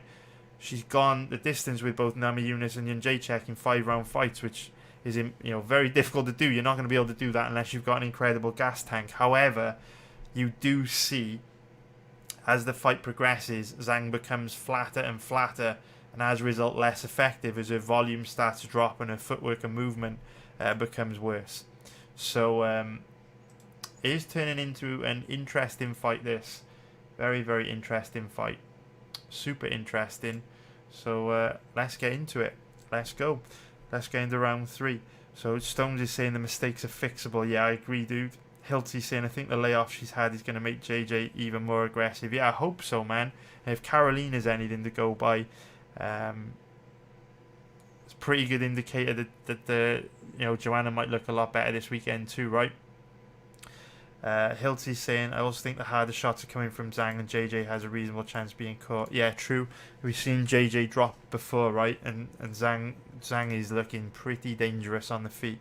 Oh, Moons is reminding me of something as well. Remember earlier in the live stream we said that Namajunas was able to knock Zhang out with a head kick, and Joanna's got probably the best head kicks in the history of the strawweight division, is one of her biggest weaknesses. Moons has just made the point that we haven't seen Joanna throw any head kicks yet. We've seen a lot of leg kicks, we've seen some body kicks. I don't recall seeing any head kicks from Joanna. So that's obviously, like Stones was saying, another big adjustment that Joanna can make coming into this fight, throwing more head kicks, because we know that's something Zhang might be susceptible, especially as she starts to get tired. She might not see those head kicks coming, So let's now take a look at round 3. So it starts at 15 minutes 25.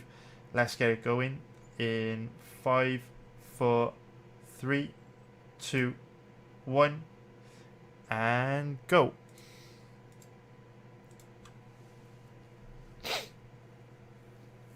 So again, start of the round, Zhang has had a minute to recover in between rounds. So the start of the round, we expect her to be light on her feet. She just had an opportunity to catch her breath.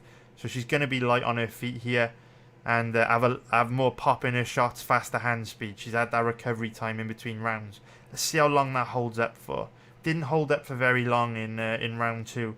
But in round 1, obviously, it was only the last minute or so of the round where she started to look a bit flatter.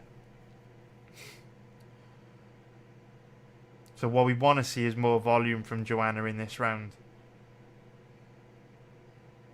Big left hook there from Zhang.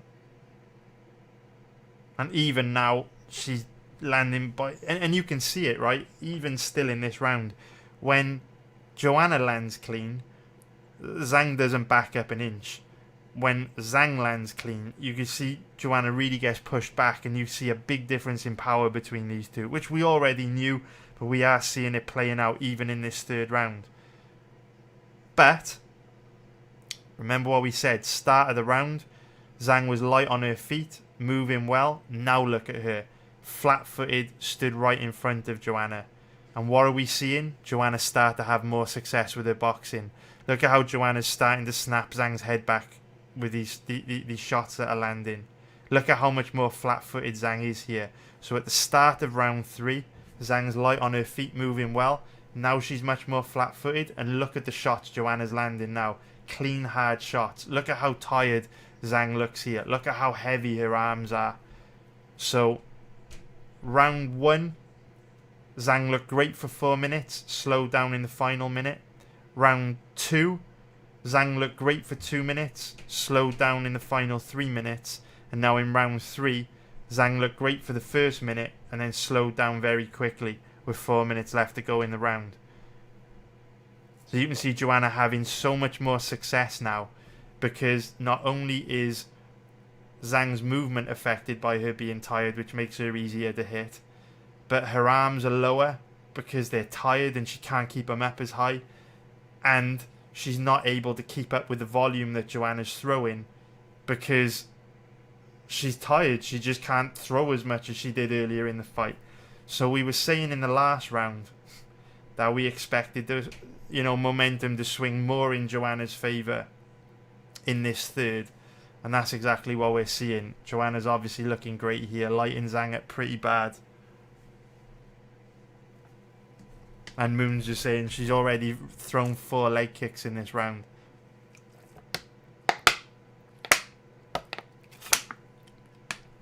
But even with Zhang slowing down a lot, you can see that she's still got a lot of power. You start to see that massive swelling form on the right side of Joanna's forehead. And that's only really popped up in this round, as I recall.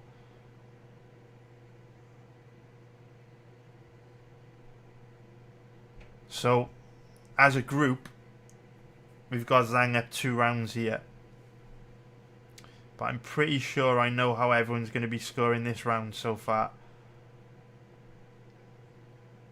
So far the fight is pretty much what we expected at the beginning of the live stream, where Zhang did well early, and then as she started to slow, momentum swung in Joanna's favour.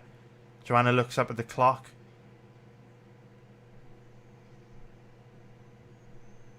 Probably to see how long is left in the round, because she's obviously going to want to finish the round strong, go for the kill, try and put a stamp on the round.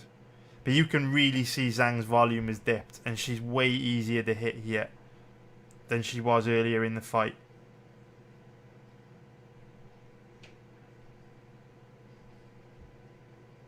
But what's interesting about this matchup is Joanna's not really putting it on her. Like, remember earlier in Joanna's career, as soon as she sensed her opponent was fading, she would sprint. Like, who can forget times when Joanna's had her opponent hurt or exhausted, and she's just been uncorking fucking 10, 15 strike combinations like she's hitting a heavy bag. It surprised me how, even though Zhang has clearly been tired in the last 2 rounds, Joanna hasn't really gone for it. She's just kind of tried to chip away at Zhang. So drop your scores into... Joanna's got her swag back. Look how confident she is. She walks back to her corner. So drop in the live chat for me how you scored that round, guys, and I'll let you know how I had it. Drop it in, guys. Drop it in. Let me know what you think. Drop it in. Spiz is saying JJ has money and fake boobs. This fight also, she stays motivated. Yeah, well said, Spiz. We were saying earlier on in the live stream how Joanna just seems to be like one of these determined, motivated, natural born fighters. Because even though you can say, Joanna's got a lot of commitments outside the cage now, right? A lot of sponsorship deals. She does a lot of media work on Polish TV. I think she's like an analyst for Polsat Sports, which is like the ESPN of Poland. She's got money now. You know, she probably is set for life. Very, very popular fighter, right? I was talking to Paul about this a few weeks ago. When Joanna was the champion, she was one of the most popular fighters in the UFC, one of the biggest stars in the UFC. So she's obviously done very well in her career. But despite all this, every single time we see Joanna, she still comes into the fight with a good enough gas tank to go hard for 25 minutes. And the only way you get that is by being disciplined with your diet, working really hard, and training like a beast in the gym. Like, you can't be, you know, unmotivated and half-ass MMA and slack off and show up with phenomenal gas tank like Joanna every time we see her. So I get it, she's had a boob job and she's got other commitments outside the cage, she's made a lot of money. I'm sure that her motivation and her fire isn't as strong now as it was on her come up. But fuck me, man, you know, she's not the kind of fighter I would be doubting or writing off, because I still feel she has the heart of a champion and incredibly tough, great conditioning. And like Matern said earlier on, a long layoff isn't always a bad thing, man. Some fighters come back from a long layoff and look better than ever. Matern mentioned TJ Dillashaw, probably the best example I can ever think of. So I'm interested to see what we get from Joanna this weekend, because watching this fight in the cold light of day, there's a lot of things Joanna could do to cause Zhang more problems than she has here. Now, of course, there's things Zhang can do as well to cause Joanna more problems, but that's what makes this a compelling fight. I can't remember who it was, but someone in the YouTube chat earlier on said that rematches are always different, and you can really see by watching these first 3 rounds how that's likely to come true again, because there's so many adjustments both these girls can make to make it a completely different fight this time around, which as a fan is super exciting, because these 2 girls are brilliant. You know what I mean? They're absolutely brilliant. They're 2 of the best female fighters in the world. Joanna's, in my opinion, you know, one of the best female fighters of all time, and you know, I love Rose and everything. I think Joanna's probably the best strawweight ever. What a fight. We are in for a treat this weekend. We are in for a treat. We are in for a treat. This is a great matchup. I'm just going to catch up on YouTube comments.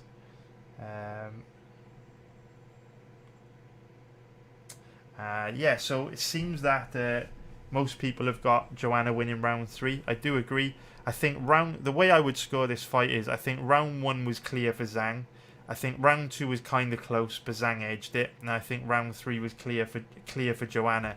Not only did Joanna outstrike Zhang in round 3, but I also think she landed the cleaner, harder work for the first time actually in the fight. It was the first time, you know, Joanna actually landed the cleaner, harder strikes.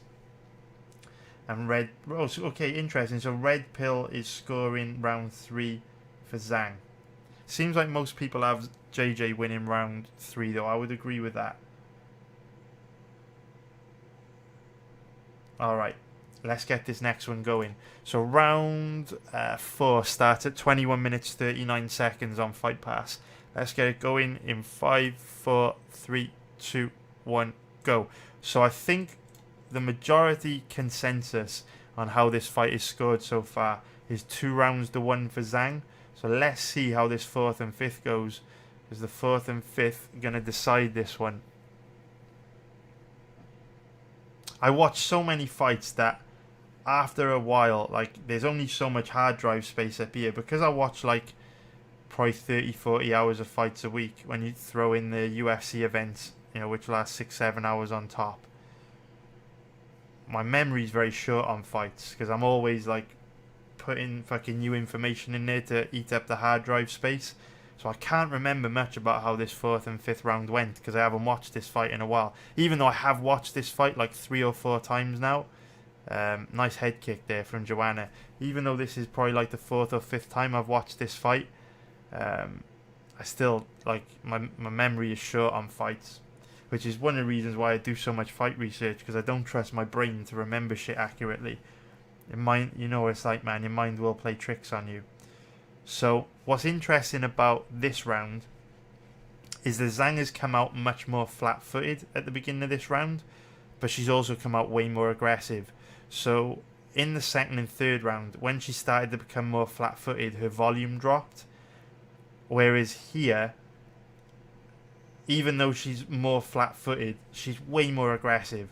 Like, she's really sitting down hard on these shots, stood right in front of Joanna, throwing a high volume of strikes and looking to take Joanna out. But, look at that, throws a big left hook, Joanna slips it, makes Zhang miss, and then Zhang takes a big deep breath. They say, obviously, when you make your opponent miss, it is exhausting for them. And I don't feel Joanna's done a particularly good job of doing that in the first half of this fight. You know, we were saying throughout the stream that it's been really bad game planning and strategy from Joanna to just go toe-to-toe with Zhang and play rock'em sock'em robots, like David was saying how he didn't like earlier on, how she has exchanged so much. And that has probably contributed to Zhang's cardio holding up pretty well here, right? Because Joanna's played her game. Had Joanna been a little bit more elusive, counter-struck a little bit more, relied on her footwork a little bit more, which would have, you know, you'd think make Zhang miss more shots, maybe that would have accelerated the rate at which Zhang would have slowed down. But instead, Joanna's kind of played right into Zhang's hands by standing in this range, boxing range, playing rock'em sock'em robots. So it's one of those situations where bad game planning and strategy from Joanna, real bad.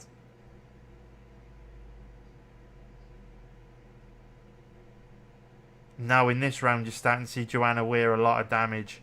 Up until the start of this round, like in the last round, sure, there was a bit of damage on the forehead of Joanna, but she wasn't really wearing much damage. This fourth round is where Joanna's really started to show it. Her nose is busted up. She's cut on the right side of her face. She's obviously got a lot of swelling on her forehead. And that's because Zhang has landed some real hard shots in the first half of this round. Real hard. Snapping the head back of Joanna. Big elbow from Joanna. Jesus Christ, that was clean and hard. Straight out of Calvin Kattar's book of elbows in short range. So 1 minute and 10 left to go.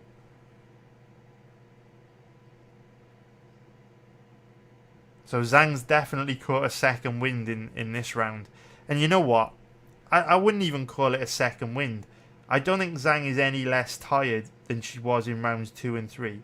But I think Zhang has just got the heart of a lion. I think she's tough as nails. Look, takes a big deep breath after that exchange. I think Zhang is one of these fighters that has zero quit, and she's got the heart of a lion. So even though Zhang's just as tired here in round 4 as she was in round 3, I think she's just decided to fucking go for it.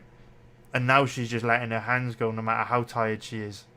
Which I love, man. I absolutely love it. So 30 seconds left to go in the round.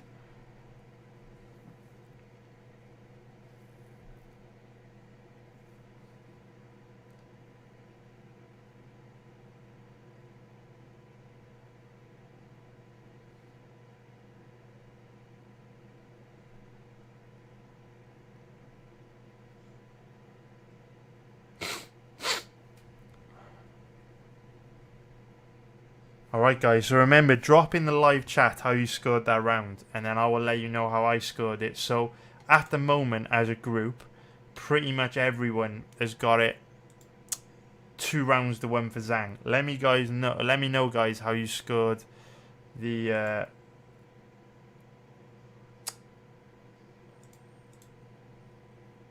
fourth round.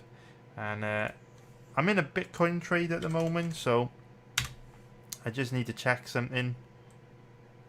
A second, and we'll be out of here.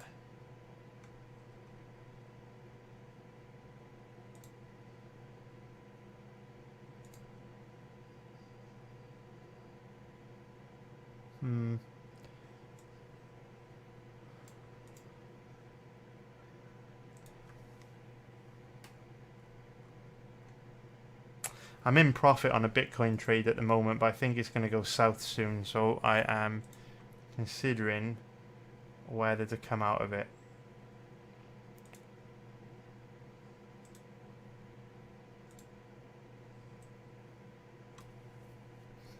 Two seconds, guys. This literally will not take very long.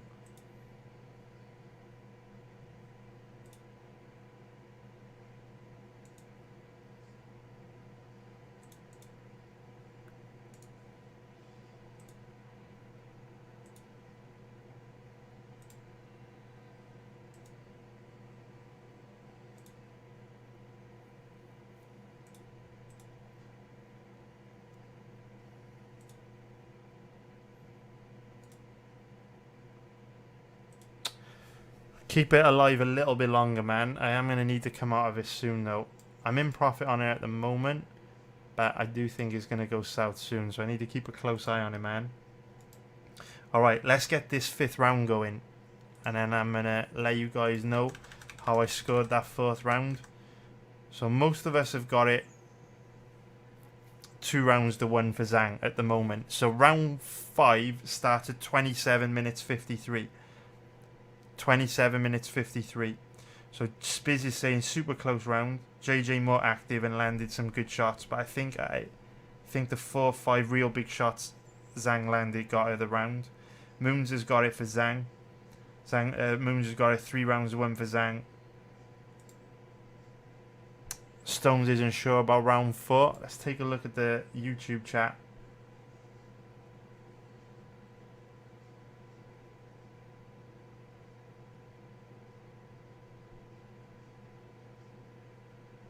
Asteroid's got round 4 for Joanna. Hiltz has got...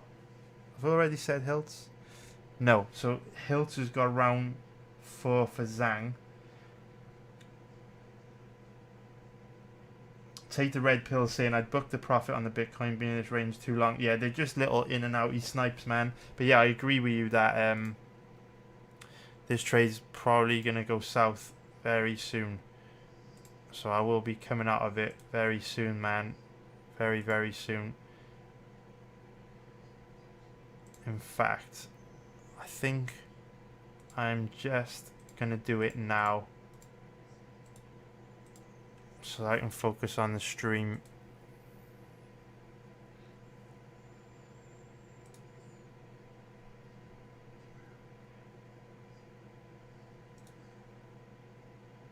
Alright, anyway. So, yeah, I scored round 4 for Zhang. I thought that Zhang was doing far more damage. You know, it's quite notable to me how in the 3rd round, Joanna wasn't really wearing that much damage. You just started to see the swelling on the right side of her head. But aside from that, Zhang... You know, Joanna really wasn't wearing any visible damage going into the 4th. But then, by midway through the 4th round, from those hard straight punches Zhang was landing, Joanna had a cut on the side of her head. Her forehead was now starting to fully swell up, and she had a busted nose. So I think, you know, not only did Zhang do more physical, you know, more visible damage in round 4, but she landed a cleaner, harder shots as well. So I've got Zhang up 3 rounds to 1 here. At the moment, it looks like most people have got it the same way. So what I will do, let's get into this 5th round now. See how 5th round went. Let's get round 5 going. I don't know why I closed that down. So round 5 starts in 27 minutes 53. Let's get it going in 5, 4, 3, 2, 1, go. So in terms of what we'll do for the rest of this live stream, I don't think there's too much value in looking at more footage on Joanna. She pretty much fights the same in every single one of her fights. And I don't think other performances are going to show us any more than what we've seen from her here. This fight has shown us her cardio, her chin, her output, her diversity of strikes. This fight has shown us pretty much everything that Joanna's capable of. What I would like to see, though, is Zhang's last fight against Namajunas. Because not only is that going to show us, you know, what improvements she may have made in the two years since this fight took place, but I also want another look at Zhang's cardio, because I think Zhang's cardio is what made this fight competitive. Like I said earlier on, if Zhang could fight for 3 rounds like she could fight for 1, I think she would blow Joanna out the water and dominate her. So when I would go back and watch that Namajunas fight, I really want to pay attention to Zhang's footwork, movement, breathing patterns and output into that 2nd, 3rd, 4th and 5th round. So we can start to get a read on, you know, if that's one of the areas Zhang might have improved. Because if Zhang does come into this fight with a, bad gas tank, well, I don't mean to say that because she doesn't have a bad gas tank, but if Zhang does come into this fight on Saturday and slows down, and Joanna uses more of a counter-striking strategy, I think Joanna can do really well. But if Zhang's just improved her cardio a bit, I think it's going to be very difficult for Joanna to win the fight if Zhang can perform for just 2 rounds how she performed in the 1st round of this fight, with this being a 3-round matchup. And even here, late on in this matchup, look at this, Zhang, heavy-handed,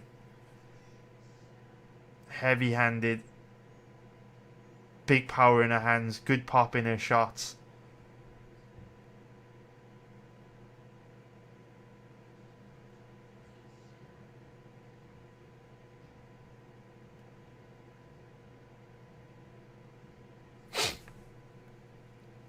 You know what as well, man?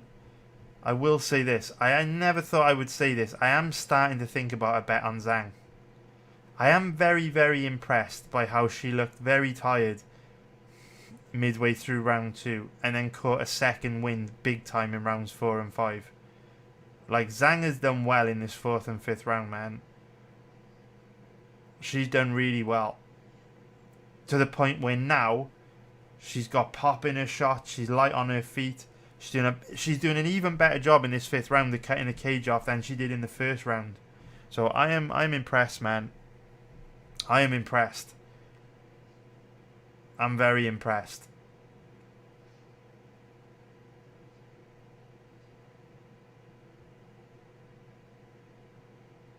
Never thought I would be considering a bet on Zhang, but it's kind of hard not to when you look at how even when she's tired, she's kind of, for the most part, getting the better of every exchange.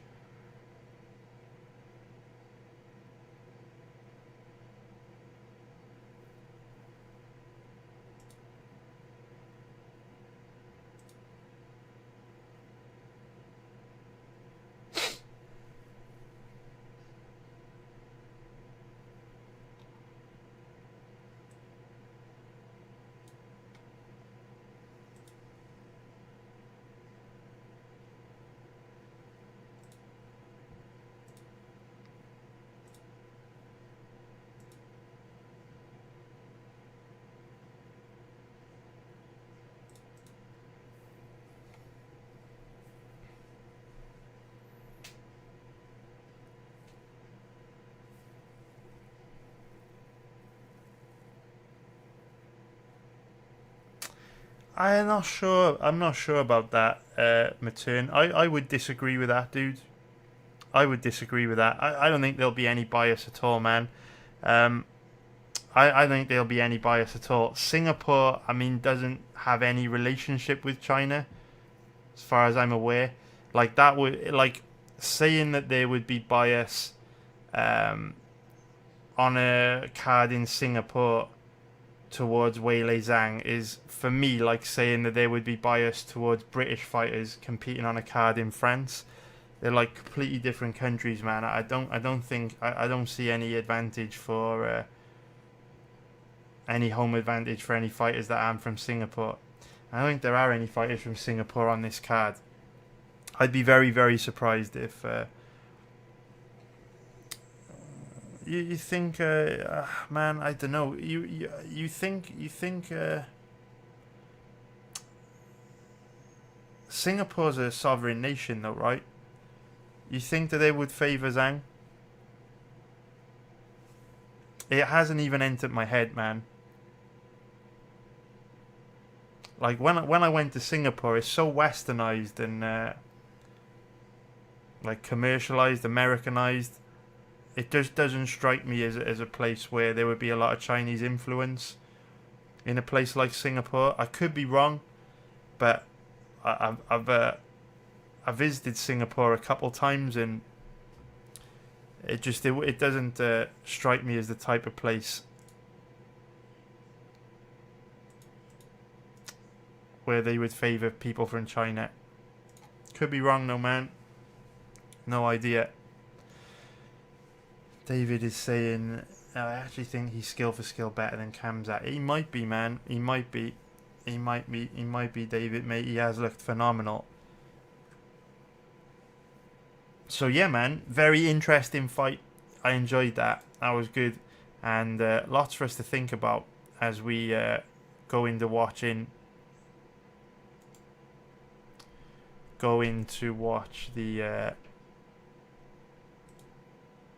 Namajunas Zhang rematch. Guys, could you also do me a favor? I don't feel confident in the judging bias or home advantage for Zhang in this one. Matern's made a really good point, but I don't know enough about it to know either way, like confidently. I was talking about potential home advantage just from the perspective that when I went to Singapore, it didn't really feel like there was a strong Chinese influence on the place, but I don't know for sure. So if any of you guys have any knowledge about that, let me know.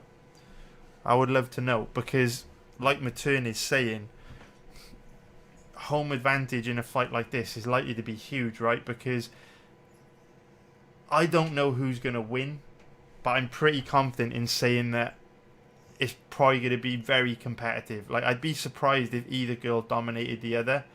So yeah, that could be the edge if there's some home advantage in play, and another close decision if they are going to favour Zhang. That could give Zhang the edge, but I don't know enough about that to know whether it's a thing or not. So let me know, guys, you got any experience.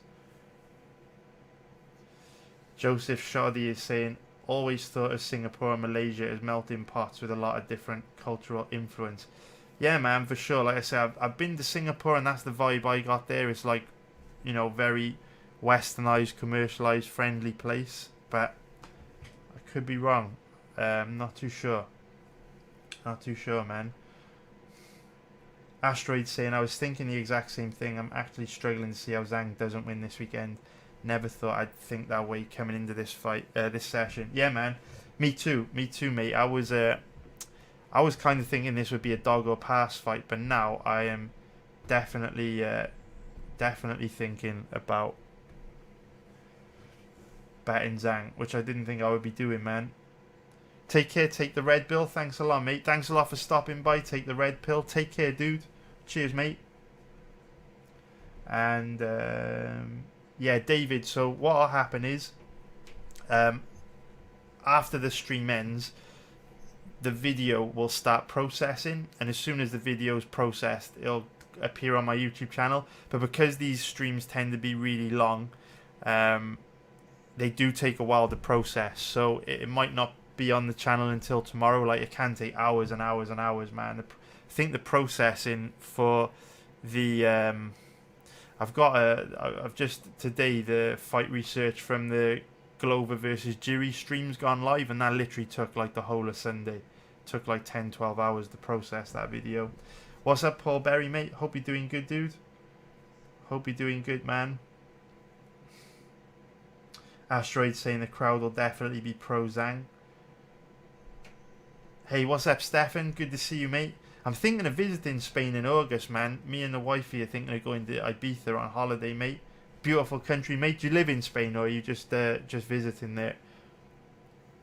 Amazing part of the world, man. I've only been to Spain one time before. I went to Mallorca, like probably like 15 years ago now, or maybe even longer than that. Actually, probably closer to 20 years. So, thinking of going back. So, let's get into the next fight, which I want to go through, which is going to be Zhang's last fight against Namajunas. So I'll drop the link in everywhere. And if you could sync up this first round for me, that would be great. Oh, nice, mate. Stefan's from the Canary Islands. Nice, mate. Sounds good. It's a lot nicer than where I am, mate, in bloody sunny Newport in the UK. Alright. And then I'll grab you guys the ESPN Plus link now.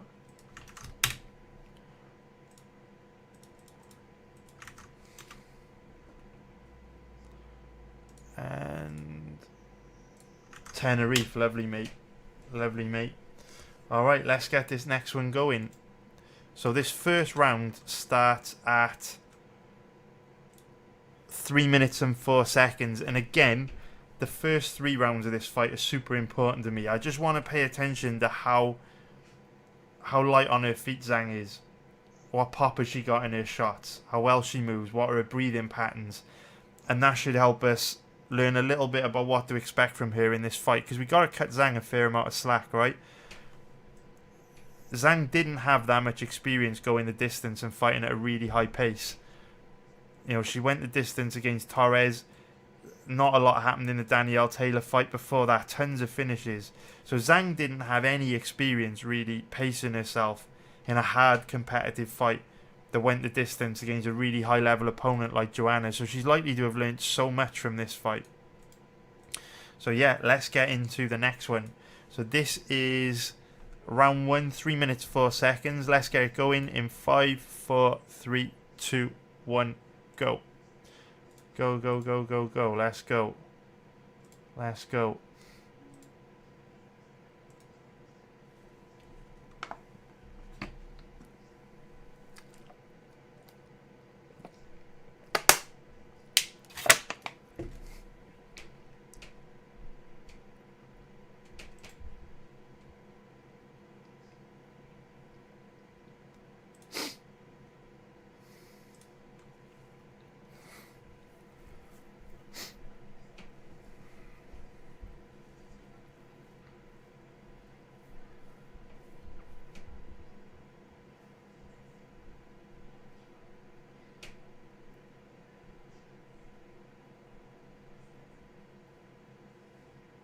So again, just like in round 1 of the Joanna fight, Zhang is very light on her feet here.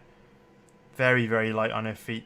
Notice how she's kind of light on her feet, lateral movement. She's moving her head, she's bobbing and weaving. As soon as we got midway through round 2 against Joanna, all that went out the window. So I'm looking at this matchup to see if that holds up for a little bit longer. Because when she's light on her feet like this, she's so much better. So much harder to hit. Big left hand there from Rose. You can see that hurt Zhang by the way she's trying to shake it off.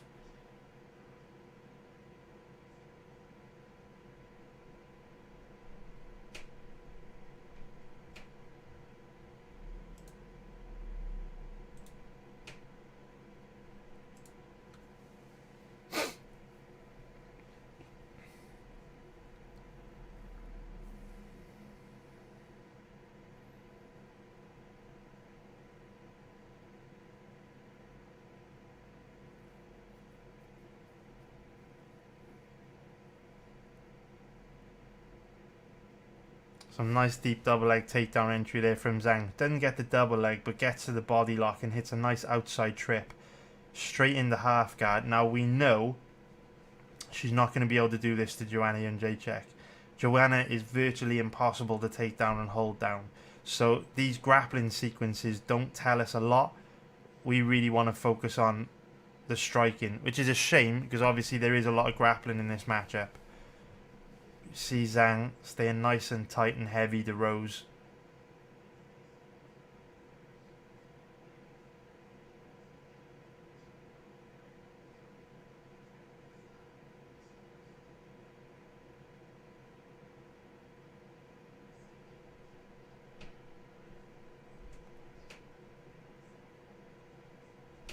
Heavy ground and pound from Zhang. Generates so much power, man. What is cool about this first round though is grappling obviously burns through a lot of energy. So even though Zhang's in control of these positions, she's burning through energy just to kind of land these big shots from ground and pound and hold Rose down. So this is really going to test her gas tank, and it's going to be interesting to see how Zhang looks on the feet in this second and third round.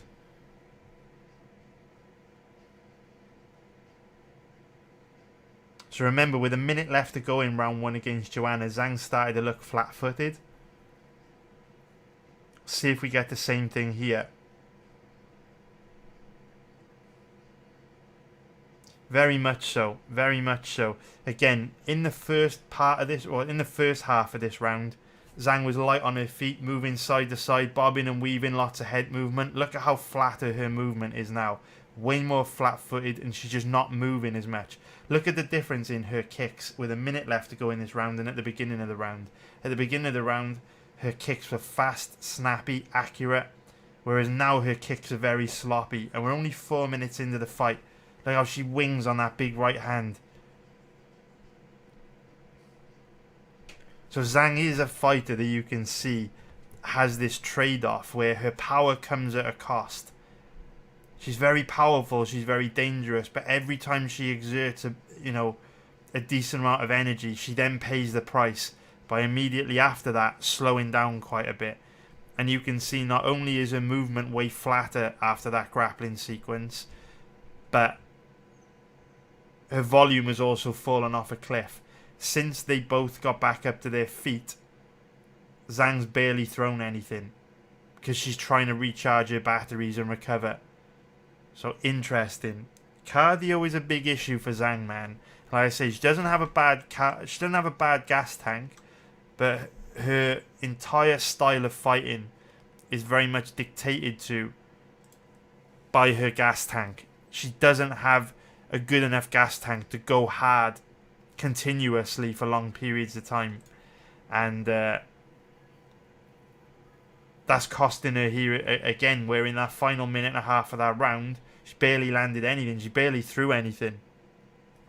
Spiz is saying, does Zhang look a bit leaner and less muscle bound here? Is it just me? Yeah, she does actually, mate. She does. I'm not sure if that's because like in the Joanna fight her physicality was way more obvious because she was stood right in front of Joanna and loading up on those big power shots, and she was knocking Joanna miles back, right?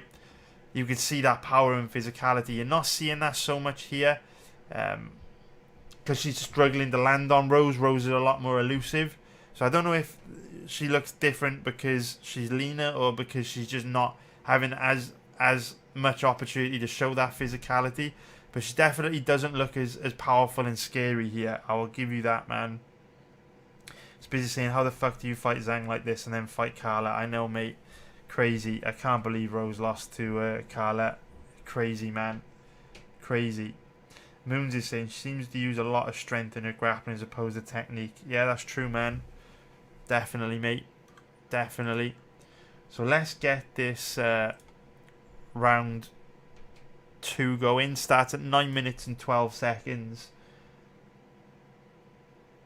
Asteroid saying that Indonesia is going to be offering 5-year visas for digital nomads. Pro tip, make sure you go to Jakarta, not Bali. Bali is a terrible place to live, but Jakarta is amazing. Funny you should say that, dude. I have been to Bali, and I agree with you, mate. I hated it there. I absolutely hate it. People are so shocked when I say it because when you look at all the stuff on social media about Bali, it's like fucking temples and fucking amazing, incredible volcanoes and like epic beaches and jungles and like fucking pictures at Nusa Penida tailor-made for fucking Instagram. But I fucking hated Bali. I just hated my time there. I didn't like it at all. And people are always surprised when I say that because of how incredible it looks on social media. But it is literally the biggest honey dick ever, man. Not a nice place. I did not enjoy Bali at all. So yeah, I agree with you, mate. Bali is overrated for sure. It's funny, not many people share that opinion though, and it's funny how Asteroid's saying don't believe the Bali hype. I definitely agree with you, mate. F Google is saying Matthews probably already knows he's outgunned. Filio only way of losing is being held down. Meat got taken down 3-8-6 times in his other fight, so I don't know how good Matthews' takedown control is. Matthews isn't a you spoke about this fight earlier on in the stream. Matthews isn't a very good offensive wrestler, but if you go and watch Filio's takedown offense and ground game in his fight against Glico Franco, you'll see that Filio's takedown offense and ground game is extremely bad. Now, I won't go into that fight in too much detail because I spent about 15-20 minutes breaking it down earlier on the stream. But if you are interested in betting Filio or Matthews this weekend, I would strongly recommend that you go and watch Filio's fight against Glico Franco from PFL back in 2019. It is available on YouTube, and like I say, Filio may have improved a lot since then, training full time at Sanford MMA, but this fight is red flag city. I would strongly encourage anyone thinking of betting Filio to check that out, man. All right. Nice one, Mark. Appreciate it, dude. Nice one, Mark Damaris. Thanks, mate. All right, so let's get this next round going. So this next round starts in 5, 4, 3, 2, 1. Go. Let's go. Now, I'm probably only going to watch the first 3 rounds of this fight. The 4th and 5th round of this fight are not too relevant because obviously it's a 3-round fight between Zhang and Joanna. So it doesn't matter how Zhang looks in the 4th and 5th here. It's not going to tell us any more than we haven't already seen from her. In the Joanna fight in the first 3 rounds of this matchup.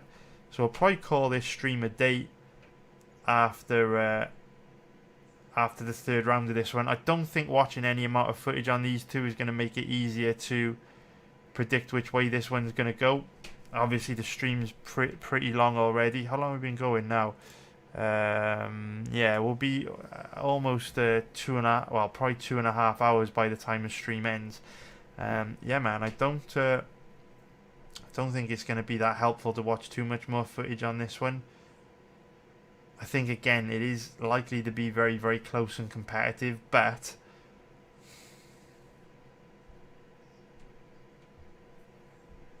definitely lean Zhang. There's no doubt about it. Like I say, even when tired, Joanna was still struggling to deal with that power and physicality. But I also agree with Spiz. Zhang doesn't look as scary here. Doesn't look as powerful. Doesn't have that same glow about her. Doesn't seem to have the same pop in her shots either. When she's landing clean and hard on Rose, it's not really affecting Rose very much. But Rose is faster and doing a much better job than Joanna of making Zhang miss. And because of that, we're seeing Zhang's more hesitant. Right? When Joanna and Zhang were getting into exchanges, Zhang was having a lot of success and winning the majority of the exchanges, especially earlier on, in the fight. Now that Rose is making her miss a lot more, we're seeing Zhang throw a lot less because she's not as confident in letting her hands go. Because when she does let her hands go, she's either missing for the most part or eating big counters. So you can see a more technical counter-striking game plan here is working wonders for Rose. And again, what makes this an interesting fight, like someone said earlier on, there are a lot of things both girls can change to make this rematch completely different. But Zhang is not impressive here, man. She looks very flat.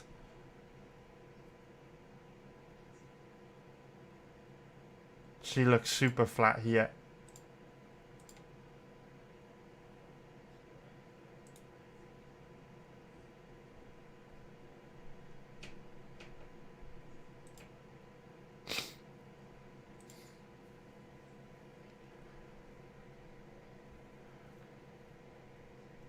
Very interesting, Spiz. Very, very, very interesting.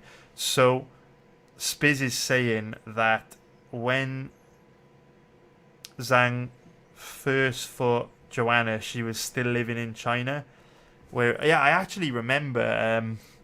I was watching like the countdown videos and all the promo stuff for that fight, and I remember they went to China to film Zhang in her home. And she lived with her whole family in a small place in China, and how she was saying, if she wins the belt, it's going to change their lives. and now she's obviously training in America with Cejudo, or she was with Cejudo. She was at Fight Ready, so that is interesting because look, I'm not going to accuse Zhang of anything. I'm just going to talk in general terms. We do know that USADA has had a profound effect on so many fighters in the UFC. You know, you look at a lot of fighters like Anthony Pettis, Rafael dos Anjos, Johnny Hendricks. You know, it wasn't that long ago that Hendricks, Pettis, and RDA were in the GOAT discussion. And then USADA comes along, completely changes their career. Right? Completely changes their career, man. You look at Chris Weidman before and after USADA. It's like looking at a different human being. So I'm not accusing Zhang of anything, but obviously we do know state-sponsored doping is a big deal in China. Performance-enhancing drugs are a big thing in China, right? It would be a lot easier to take performance-enhancing drugs in China than it would be in USADA. Whereas obviously going to be a lot harder for USADA to test you and stay on top of you in China than it is in fucking Arizona. Yeah, you know, with RDA though, Stones, I mean how RDA looked immediately after USADA came in. So if you go watch RDA's fight against Tariq Safadine, he literally looked like a fucking... He literally looked like Tyron Woodley. Just big, muscular... Like, just not good, man. And then if you look at him at lightweight, he was so lean, so fast, so technical. If you go and take a look at RDA's fight against Anthony Pettis and RDA's fight against Tariq Safadine, there's not that much time between those two fights, and it's literally like looking at a different human, man. USADA ruined RDA. RDA was on course to be one of the best lightweights of all time. I think that RDA that fought Pettis was the best lightweight I've ever seen. But fuck me, man, USADA ruined him. Absolutely ruined him. Heartbreaking. So what we will do now is get into this third round. So this third round starts at 15 minutes and 29 seconds. Let's get it going in 5, 4, 3, 2, 1, go. So what I'm going to do, I think I've seen just about all I need to see on this one. So I'm going to wrap this one up now at the end of this round. The way I would look at this fight is, this is one of those sessions where at the moment I'm not going to rule out betting on either girl. I want to go away and think about it a little bit. But what my thoughts are at the moment is that I do think it's going to be close again.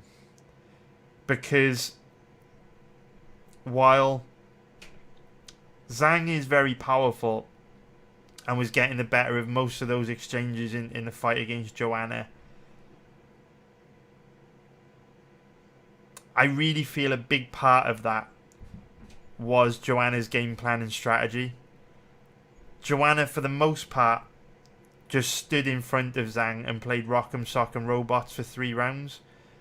And because of that, and because Zhang's more powerful, she was able to stand her ground.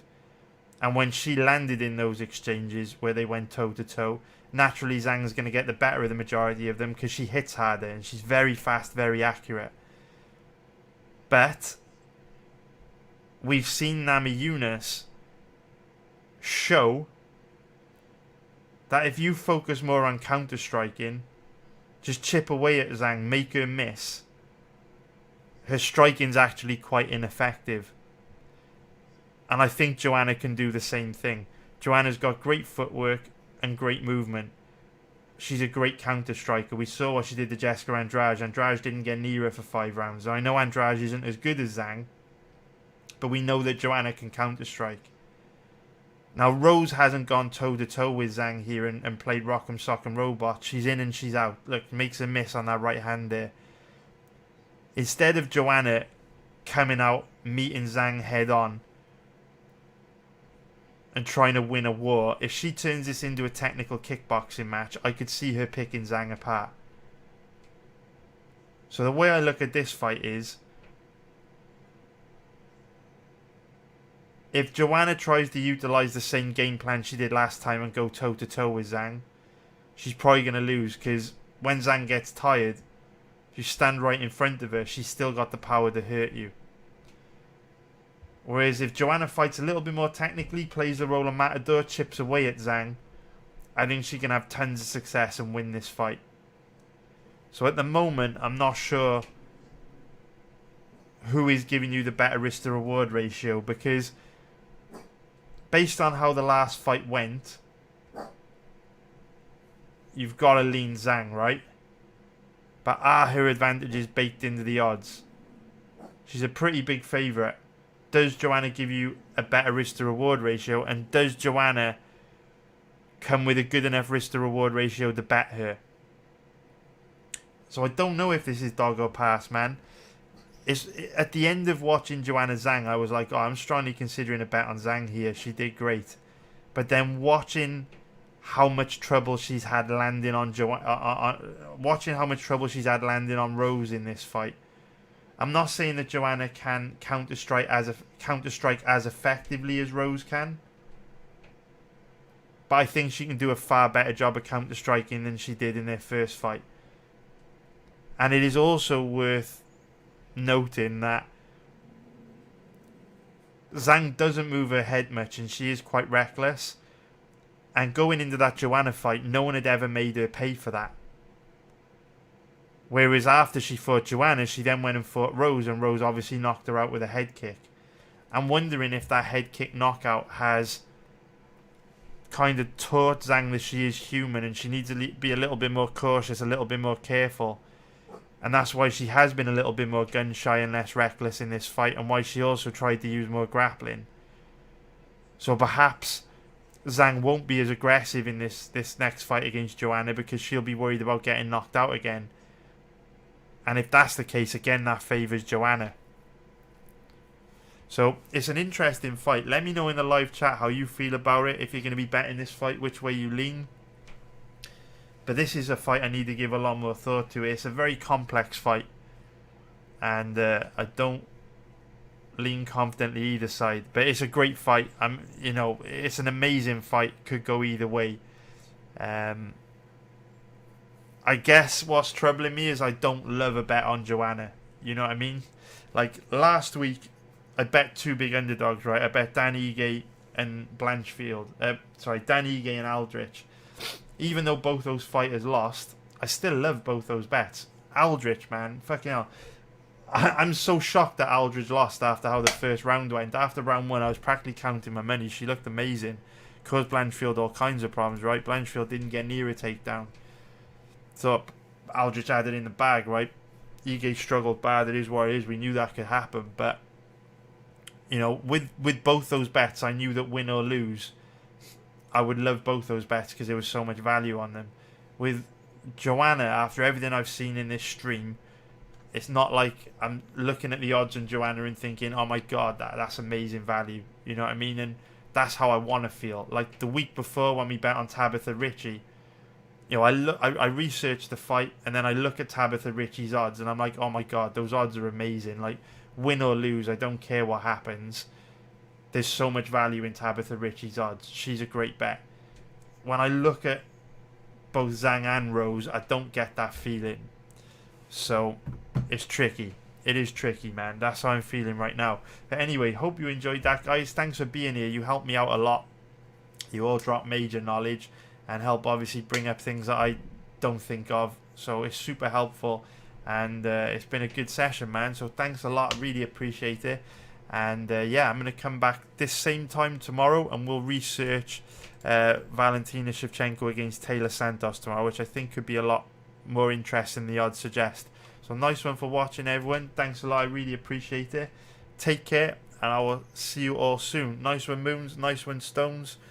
Nice one, Spiz. Nice one, Consigliere. Take care, everybody. Have a great night, boys. Take care, Hilts. Nice one, guys. Take care. Bye.